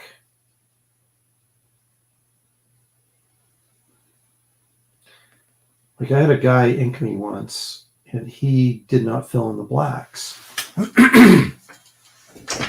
He just had X's all over it, right? And then he went in and filled them digitally because it was faster. And I was like, okay, that's great. But I said, I want the originals filled in. And he never did. So he sent me back, the originals I got back were these, And so whenever I sold one of these pages, I had to take an hour or two and go in and fill in the blacks, which kind of ticked me off. So I quit selling the pages.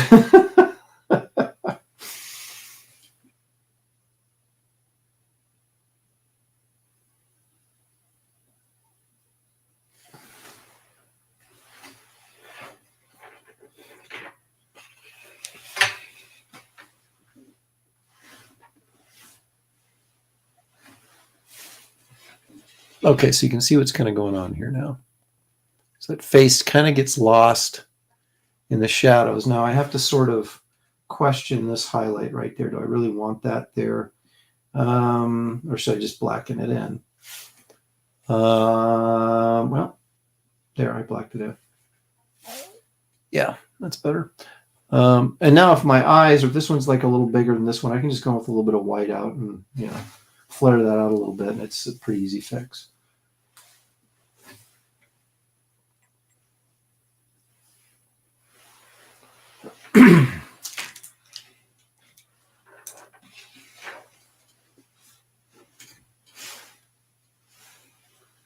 All right, so I've got my good brush.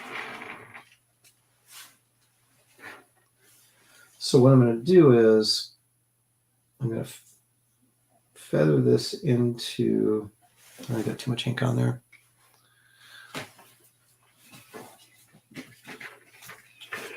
Why don't I feather out? I think I will. Because again, I don't need it to be really perfect. Okay.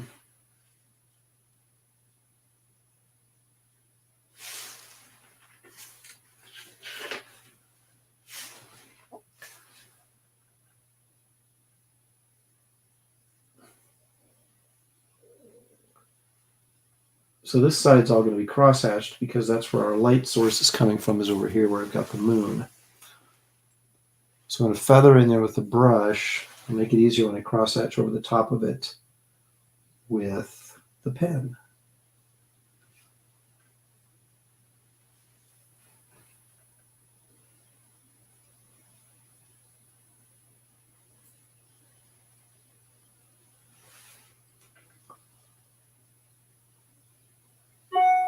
And I'll leave this rim light around the rim of the hat so we don't lose it completely, but I may fill in some of that with black because it's not necessary to see all of it. But we'll see what I end up doing here. I don't know. It's amazing how much information your eye and your mind will fill in. You just guide it correctly. And then you can, everything doesn't have to be perfectly delineated. And it's actually cooler looking in the finished art if you don't have everything delineated. Like I don't like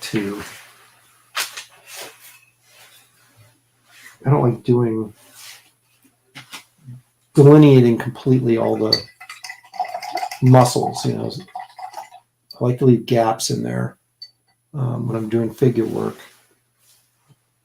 because I think it makes it feel weightier. And as I've said before, that's what we're attempting to do is get a three-dimensional quality on a two-dimensional surface as best we can.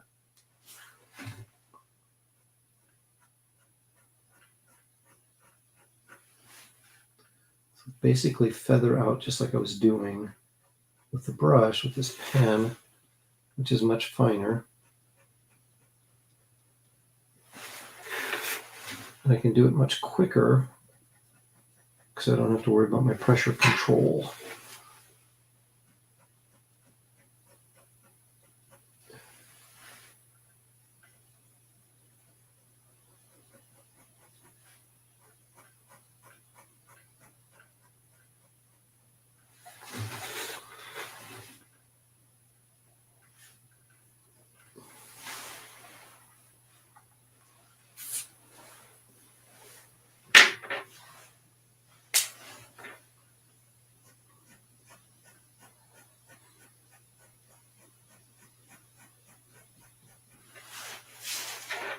Oops. Sorry.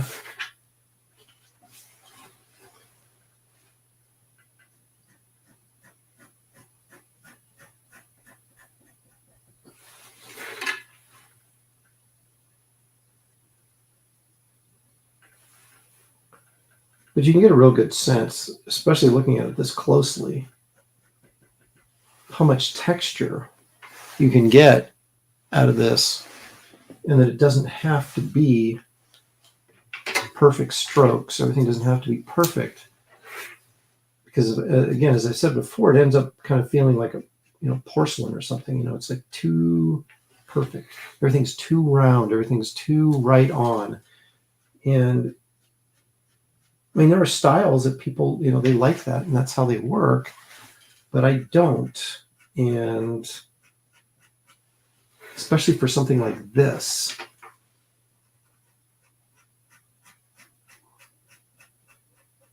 I really want a rougher, looser style. And looser, not in the sense of big, sloppy brush strokes, loose. I'm just the opposite, more of a refined, tight, a thin line, but still rough, still loose, but with a thin line, which gives it texture, whereas you do that with a brush and it just looks sloppy.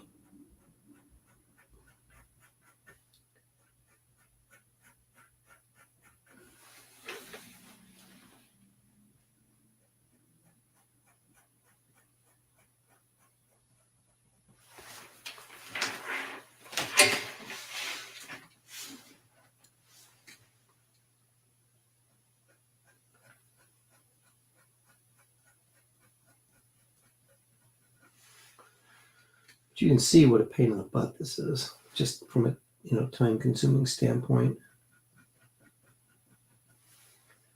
And it'd be really hard to do something like this, on a mainstream book with a deadline. Because really, this is a very, in terms of detail and background, and there's only one character, main figure. It's mostly black. There's not a lot of background. I mean, this is a page. Once you got the drawing done, you should be able to blow through. But by doing stuff like this, now you're no longer blowing through it. Instead of just using like solid black and some standard feathering, which is probably what I would have done if I had a character like this in a DC book. And like this, I mean just a character with a lot of black on them. There you can kind of see. Right, there you get to see all the imperfections there, but you start pulling back, and now it starts to feel a little different. You're creating the feel, that rough feel, without anybody necessarily going, wow, that's really messy. And that's kind of the goal.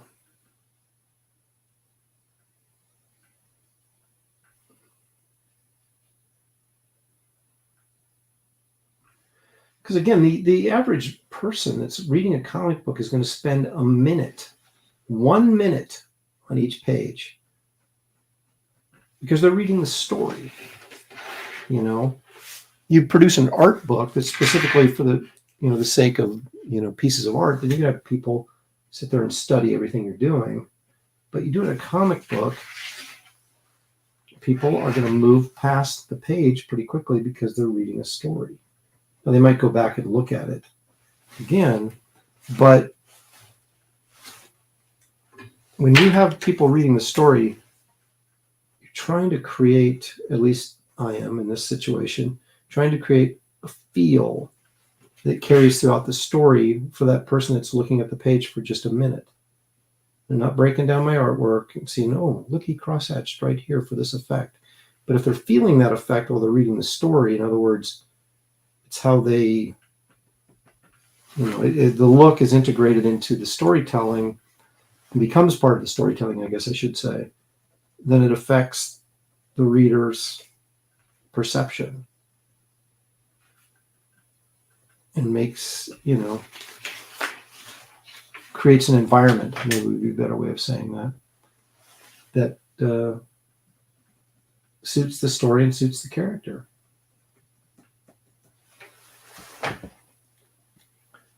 And so it's really hard not to get caught up in the perfection of the artwork, as each line and everything. It's really hard not to do that. But find it, especially in a lot of the older stuff where guys were really, and by older I mean like when I was a kid and younger,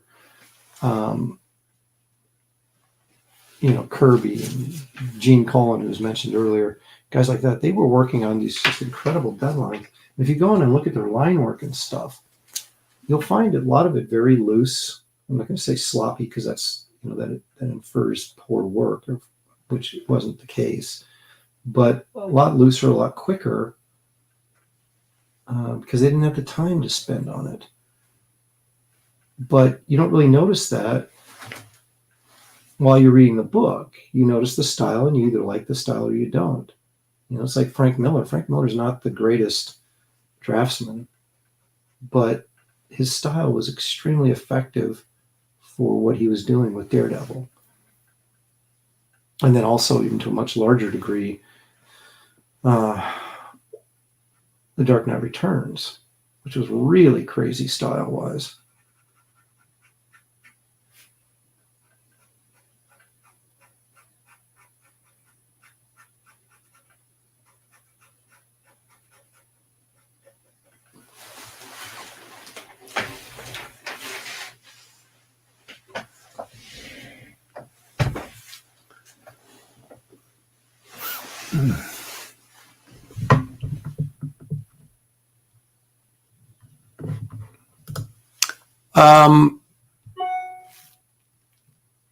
I will reveal nothing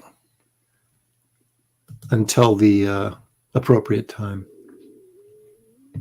Let's see. Are you extending this campaign?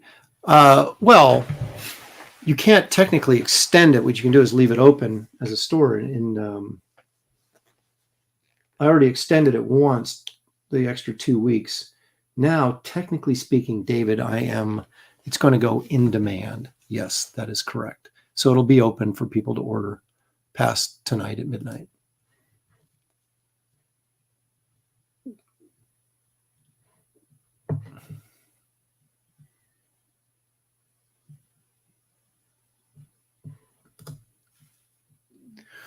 Well, yeah, but Paul, not while you're reading the story. Right after you're done with the story, then you'll go back and look at stuff, but you won't do it while you're reading the story in most cases. I mean, if it's a really cool page, you might stop a little bit of time and go, "Wow, that's really cool." But the idea is like a movie. You don't want to take your viewership out of the experience, the world you're creating.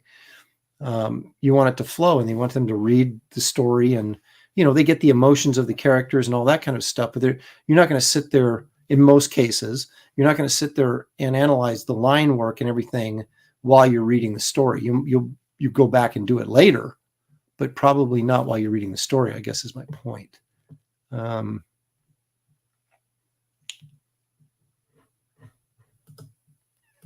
Yeah, you go back and appreciate it. Exactly. I agree with that, but I still don't think you're analyzing it, because you start analyzing it, then you're not reading the story anymore. But you can read it slower and really appreciate what you're looking at. And I do that as an artist too. And you got to remember, if you're an artist, you're going to look at stuff differently than just the regular person reading a book. Or if you're an art connoisseur, let's say, or an artist, you're going to look at stuff a little bit different, and your reading experience is going to be different than the average person. I'm just talking about the average reader.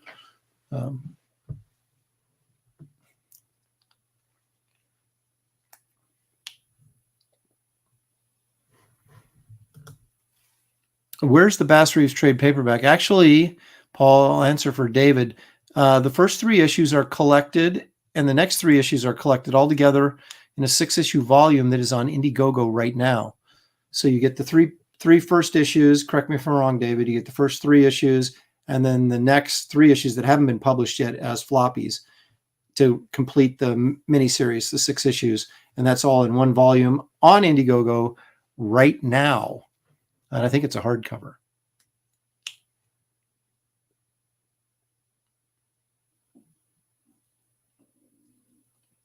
Pencils on the left cape look like a hidden face. Well, they won't after I ink it in, I can tell you that. Ronco Pop is just joining us this late.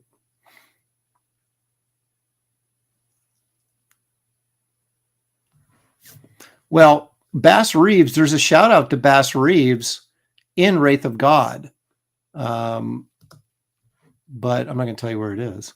You have to pay attention. You have to go back and look at it a second time.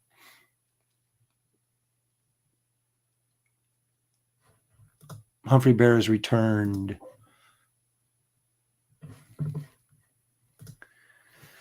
All right, let's take a quick look at the old campaign trail, shall we? That is kind of the bigger purpose of what we're doing here tonight. So 126.37, refresh, and let's see what happens. Oh, 128.23. How about that? And we are at 1765. I think that's what I was shooting for. Wow, we are hitting all the numbers. Now we might as well get to 121 since we're here, right? But thank you guys so much. Not only the guys, everybody I know is backed, but for going out there and retweeting and posting on social media. I know Randy Howell and a lot of you guys do that. and in support of the campaign. And that was really helpful, and I really appreciate it. It really helps make this stuff happen, and it gets you guys more free stuff, more stretch goals. So it's a win-win.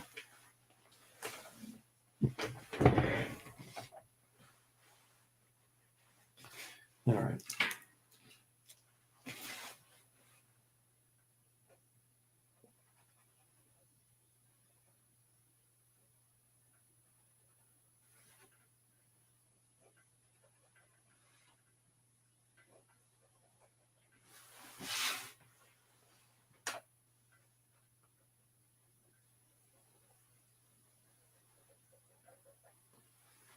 You can see how tempting it is sometimes just to be kind of scribbly and like I did, and just kind of leave the back of that hand, those open lines and stuff. There's a real temptation to do that because there's a real sort of energy to that kind of line work. But I don't know if I've got it in me to be that sloppy. I'm sorry, that loose.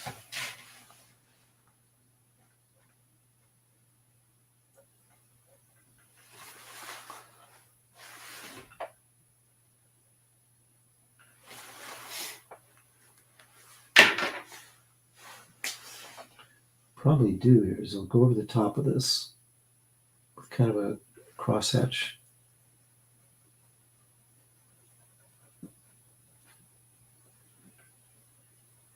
And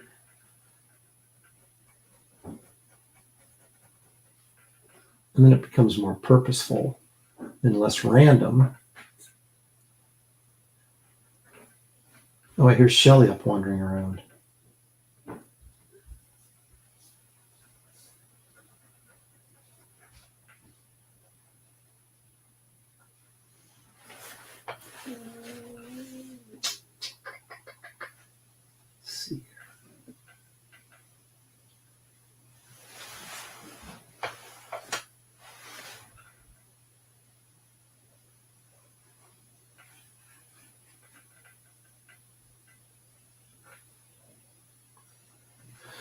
But again, you can see how loose this looks and how rough this looks, and yet by watching me do it, you can see how purposeful my intent is behind it.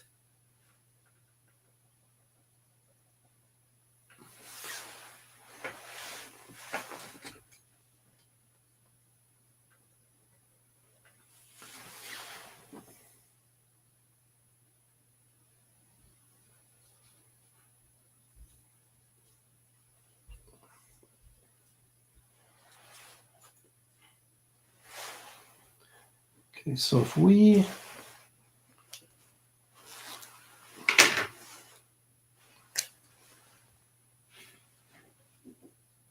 again, some of this, I'm not going to indicate every single line here. Just want some of it here.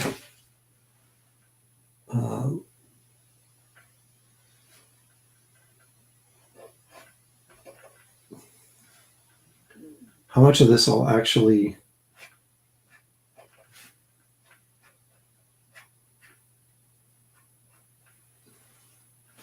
see by when I put all the black in, I don't know. We'll see.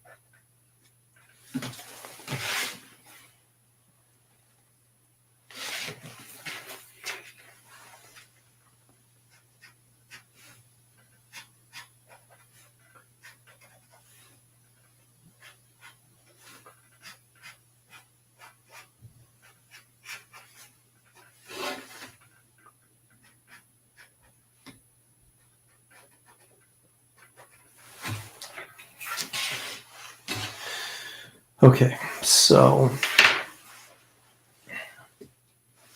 well, let's fill this in and see what it looks like, and I can always add some white if I think I've covered up too much. Oops, sorry.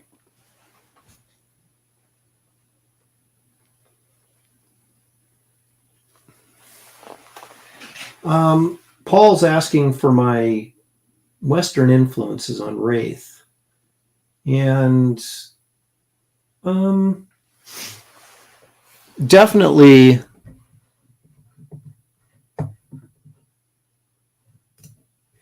definitely the Sergio Leone, Clint Eastwood westerns, because I just find those way more artistic and interesting visually. And Clint adopted some of that in his directing style, because he directed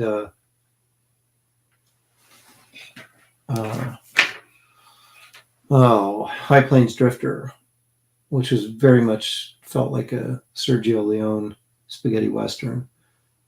And I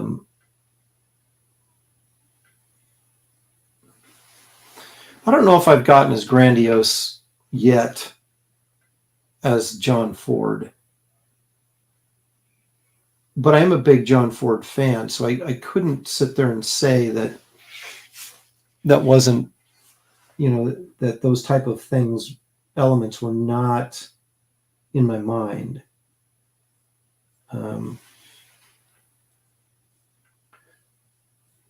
But I would say the most obvious is and I even had kind of the Clint Eastwood character in the sheriff in the Wraith of God graphic novel. So that's clearly, an influence for what I'm doing. But I think the funny thing is, what you'll find out in this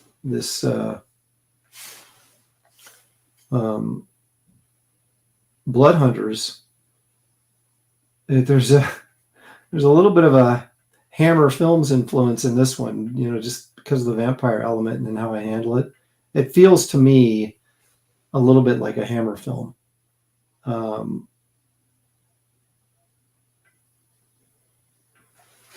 It's not particularly gory or anything like that, but it's just, I don't know, something about it kind of feels like a Hammer film to me.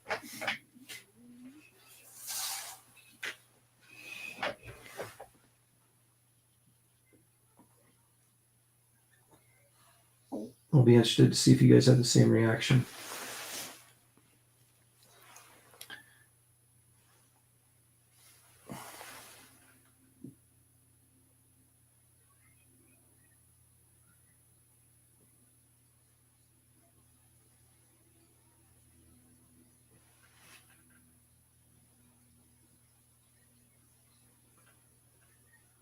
See, I like to get some random breaks of white in here as well.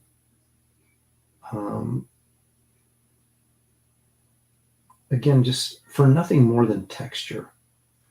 It's not necessarily a realistic texture like this stuff here and here.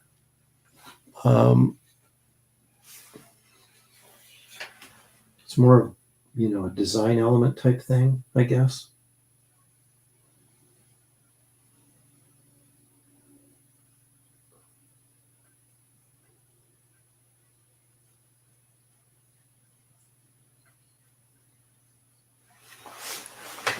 Now, let's see here.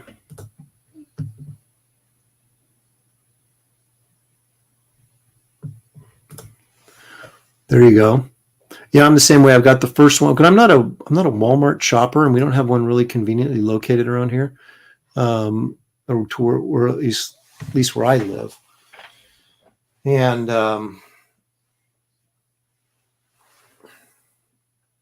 that's all I've read is the first issue. I kept meaning to pick up the other issues on eBay, but now I'm just going to get this omnibus thing that's coming out, or whatever you want to call it.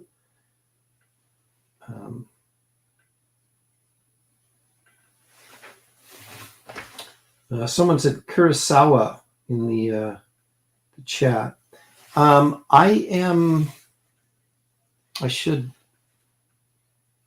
embarrassed to say that the only Kurosawa film I've seen is Seven Samurai. I saw part of Ran the other night, or Ran, however you want to pronounce it. And I'm way behind on my Kurosawa. But I love Seven Samurai. I think it's a great film. I also like course, the American version, which is the Magnificent Seven, with Yul Brynner and Steve McQueen, among others.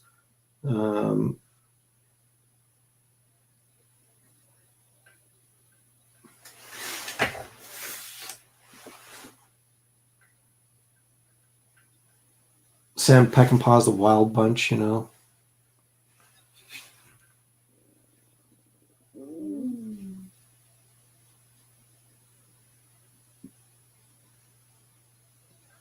All right, so now I've got too much white in here, I think, for my tastes.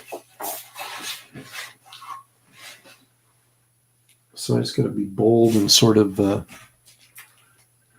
go back this way a little bit. Ink some of this out of here.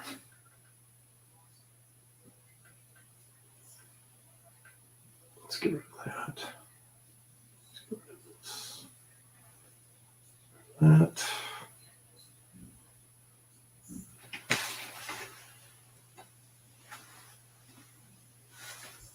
Get rid of that.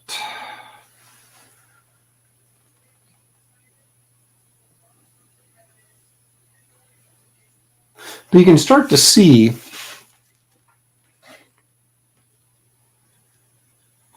how effective use of just some small white areas here and here, when this is all going to be black, you know, surrounding him, with just a few white highlights here and there to kind of separate some of the shapes. But you can see how effective that works and looks. Because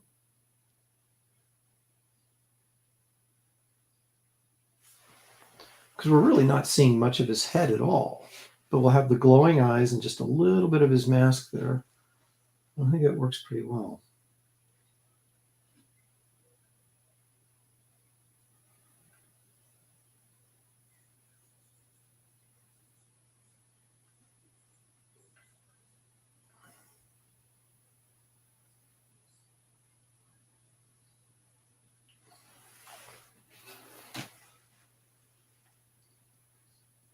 We'll extend some of this black down here a little bit past the sleeve so we can see that as well.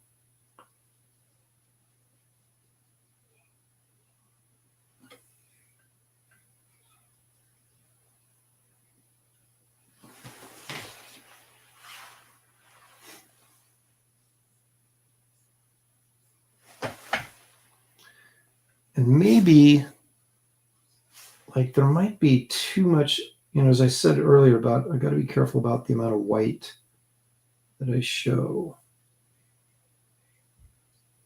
Okay.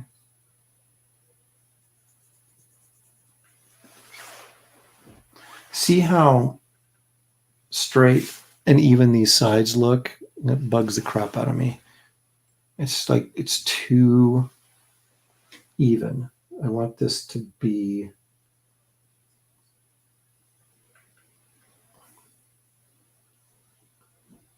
a little bit more uneven.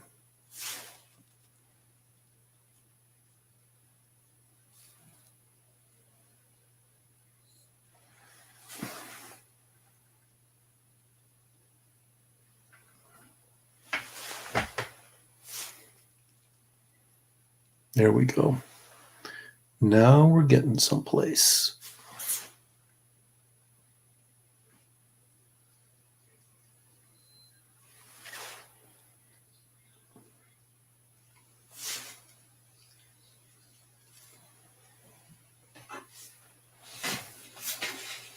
Not in love with what I got going on over here either.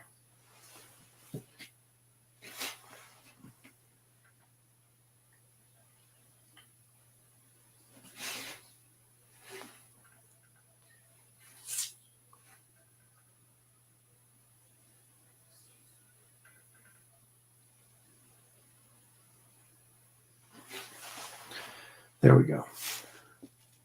See, so I don't have these wrinkle lines or these highlights from the wrinkles all extending to this side right here, and then this to right there. So they're not all on an even line. There's some randomness to it.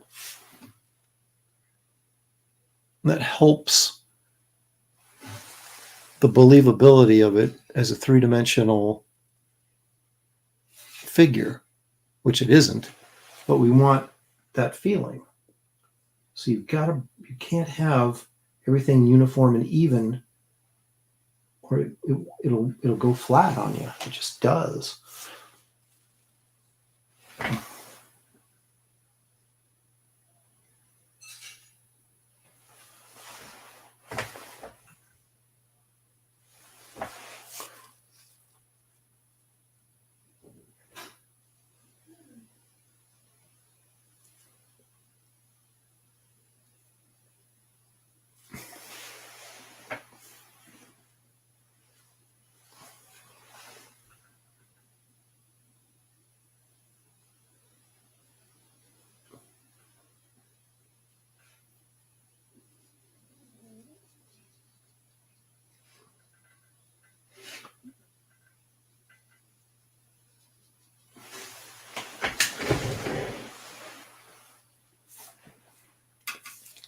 Let's pull back and take a look at this. We can start to pull back a little bit more.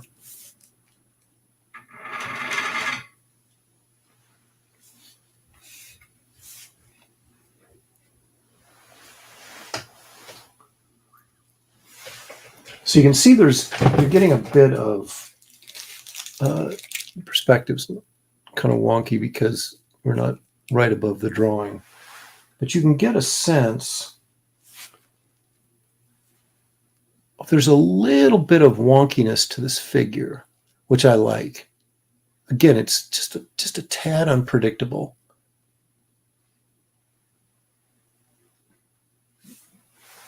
I'm starting to see rights and elements in there, which I think is kind of funny. Just in the pose, and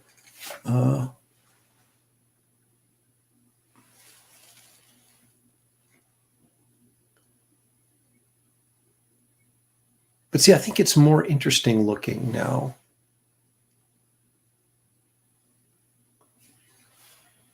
And when all of this is black around here, his cape and everything, there's a few white lines in there kind of indicating the shape. The only thing you're going to see is like these highlights in here. They're going to form the entire figure for you. And I just think it's going to be really interesting looking.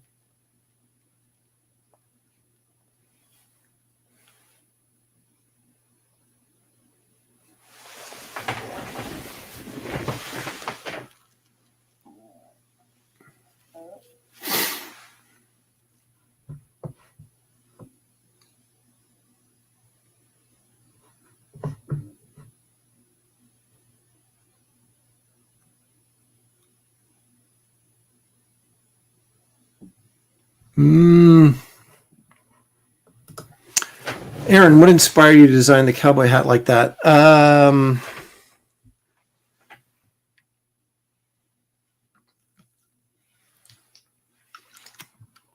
Well, I just felt a regular hat was too typical cowboyish, like a John Wayne hat or something.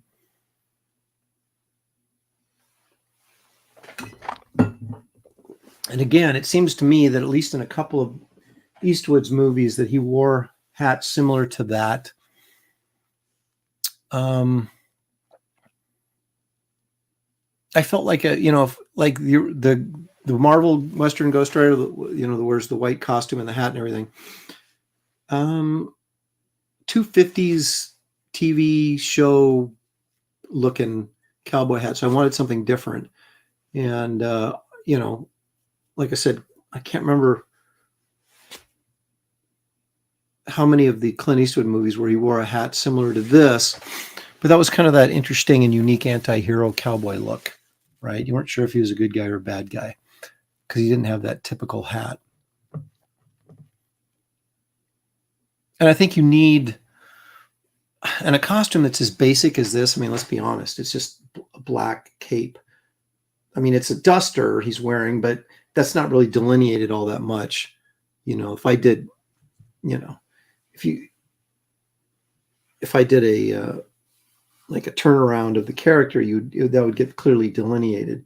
But with this flowing kind of Spawn cape whipping around all the time, or his coat, that's actually his coat. But you lose that sort of uniqueness of what he's wearing as a jacket. And so I wanted something a little bit more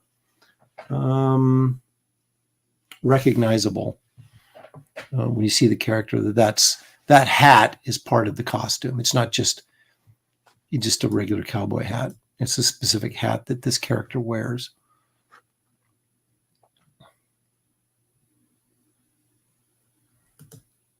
Exactly. I think he's cowboy hat is what Paul's.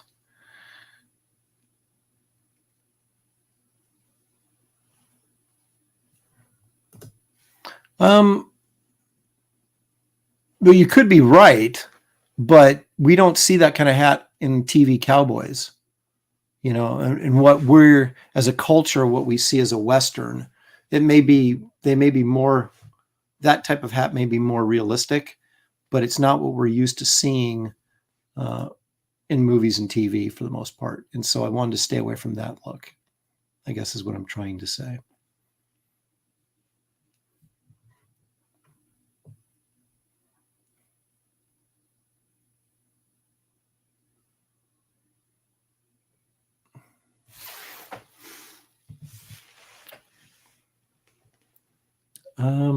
Let's see here.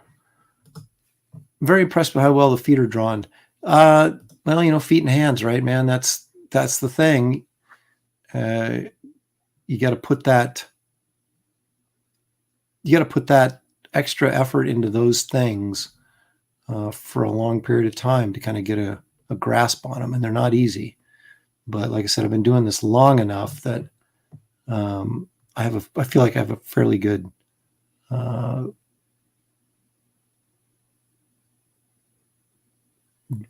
grasp on how to do that stuff, but it's still hard. Still, I mean, that's where you screw up the most, is your faces, your hands, and your feet are what you're always going to screw up the most because they're the hardest. Pale Rider hat, better brim here. Yeah, the Pale Rider hat was almost like a stovepipe hat. You know, it wasn't quite as tall like a Lincoln hat or anything, but it kind of had that feel, but with a shorter brim, right?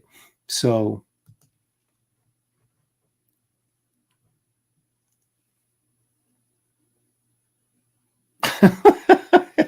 yeah, exactly.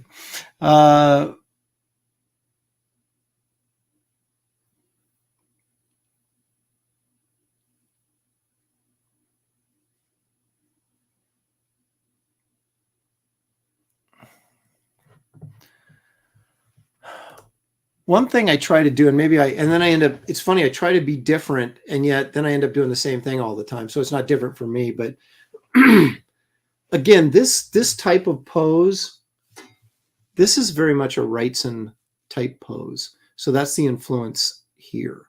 And he always had his characters, rather than just standing straight up, you want to try and give the figure some sense of motion, even if it's not necessarily moving. Right. So you can do that with a swirling cape, and you can do that with, you know, no one's going to stand like that. But for a superhero type drawing, it looks pretty cool, or it can look pretty cool. And I just don't like that cardboard flat stand up, you know, Superman legs spread, hands on hip kind of look. You know, I want to turn it at an angle. I want to bend. I want to lift the leg up a little bit. I want to, you know, put some bend into the figure so it feels like there's a sense of motion there.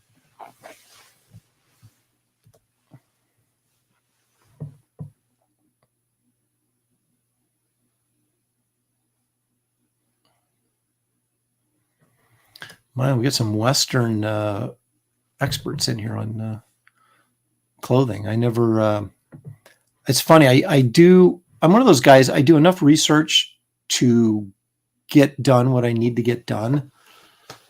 But I'm not an expert in anything. It's like superficial research. I'm terrible in that regard. So some people like do deep dives into this stuff and just really, but even as I write the story, I don't look at the story as a Western. I think it takes place in the West. which gives it, some visual, makes it diverse visually from what you normally see. But the story could be a story that could be told, at any point in time. You'd have to, change the specifics, but I'm like most people. I probably got most of my Western information I get from movies, which is probably not always the most accurate place to get it.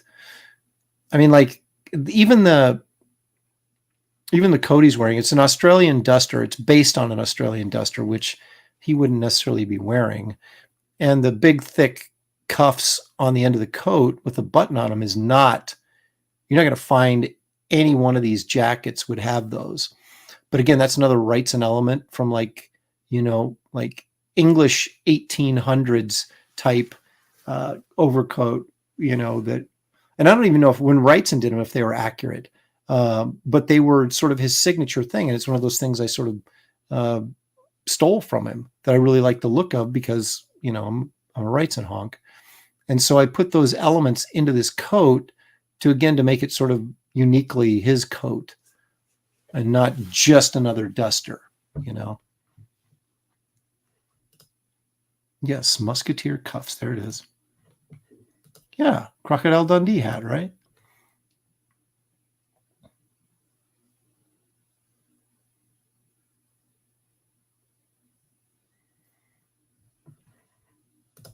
Yeah, but here's the problem with what I get what you're saying, but if you look at, and I almost changed it to have it coming out more, but then you got this curve coming down like this and the gun goes flat. I mean, there's just different angles, and holding a gun at the same angle as your arm is going. I mean, you do that. So obviously if he's pointing a gun and he's shooting somebody, obviously that's what he would do. But to me, it becomes this long, straight extension, and it's not as interesting looking. So again, I'm throwing accuracy out the window to get kind of different angles going throughout his body that keep this sort of movement and energy flow going. Right. So basically what he's flat palming that gun down. So he's not ready to shoot it in a realistic manner. But I kind of like it. And again, that's you may not. You may say, "Oh, that really bugs me," but it doesn't bug me. So it's kind of like, again, now you're getting into that subjective area, right? Of why as an artist you would make a decision that maybe isn't 100% right for someone else who they may not make the same decision, doing the same thing.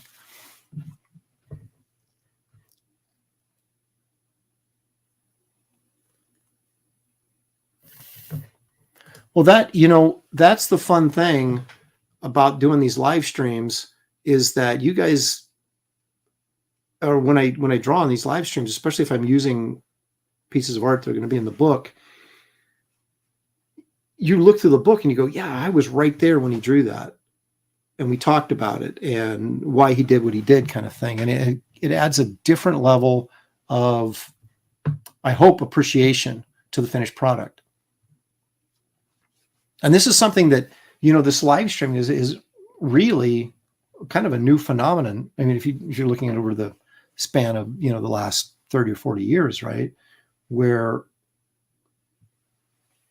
you guys get to pull back the curtain and see this kind of process, whereas before we'd buy the book and we wouldn't have any idea of the personality of the guy who drew it, what he's really like, what his process was to creating the picture.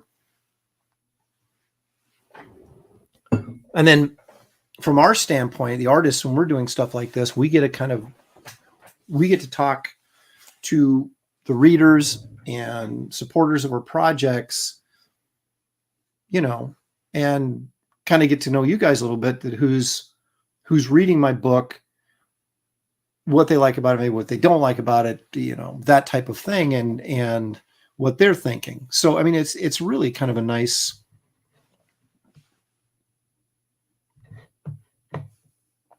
situation with this, the streaming stuff.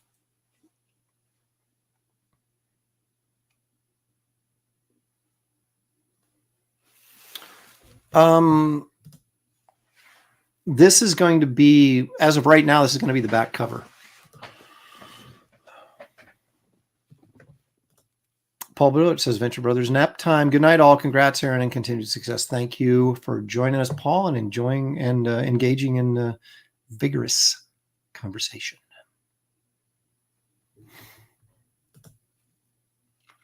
There's some truth to that. Guys I like to look at, I mentioned this earlier, maybe Chuck, I don't know if you were here or not, but I think Wrightson does a really nice job with clothing and wrinkles. And so does Leyendecker, because Leyendecker's stuff is really stylized, but it sort of breaks down contours and material and clothing in a very angular, geometric way. And it kind of simplifies it in your mind when you're looking at it, the patterns and stuff.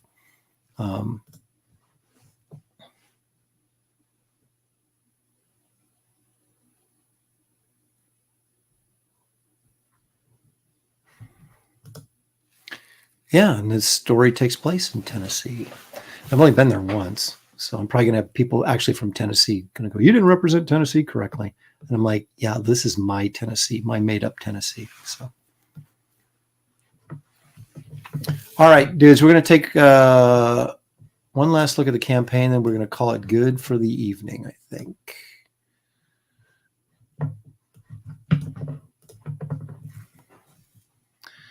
All right, so let me remind everyone. We're at 120, 823, 1765 backers. Thank you guys so much. I really appreciate the support in building up this campaign. Still got a lot of time to go in terms of before it's in your hands, but I will be keeping you updated through the updates you'll get weekly from me, or pretty much weekly, letting you know where I'm at, sharing some art that I feel I can share with you without, ruining any surprises. And there'll be a ton of live streams like this where I'm working on drawings and things like that. And to keep you updated as well as we go along this journey. So there won't be any sort of blackouts where you're months without knowing what the heck is going on. You won't even be going weeks without knowing what's going on. It'll usually just be a matter of days. So I like to keep you guys up to date. And like I said, this goes in demand at midnight. So even though it won't show as being a live campaign, it'll show that it's like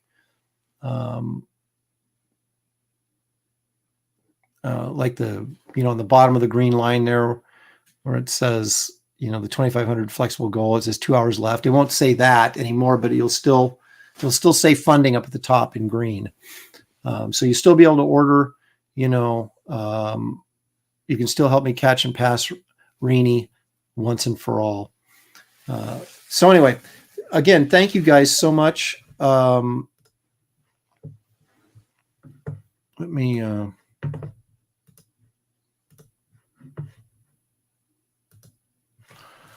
I love working on this stuff, talking about the process, answering questions. Again, there's mostly, well, they're not mostly, they are my opinions. And, take them with a grain of salt. If you think you can get something out of it, great. If you don't agree with me, that's good too. But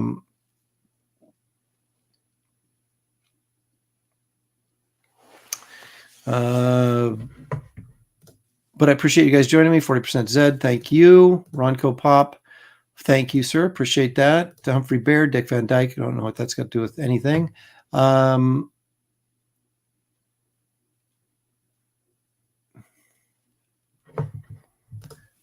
tapping out, James. But thank you for the offer. Speaking of which, Saturday, back just popped like crazy. Saturday,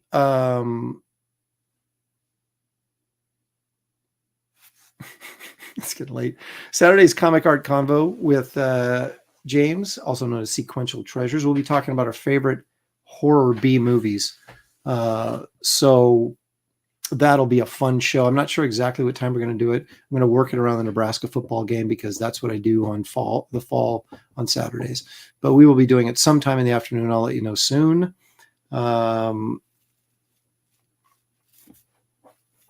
It should be a lot of fun. It's a great show.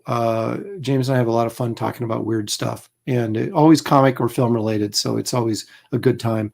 Also check out Comicsgate Kings tomorrow night. I think John Malin's hosting because I think even Ethan is under the weather. We'll see how that plays out. So, and then of course on Tuesdays, the professionals, followed by the Players Club. And then Wednesday and Thursday, hopefully I won't be live streaming. I'll just be drawing. But anyway, there you go. Thanks again, guys, for supporting the campaign and the projects. Like and subscribe if you don't mind on your way out the door. And we will see you soon. Everybody have a good night and a great week ahead.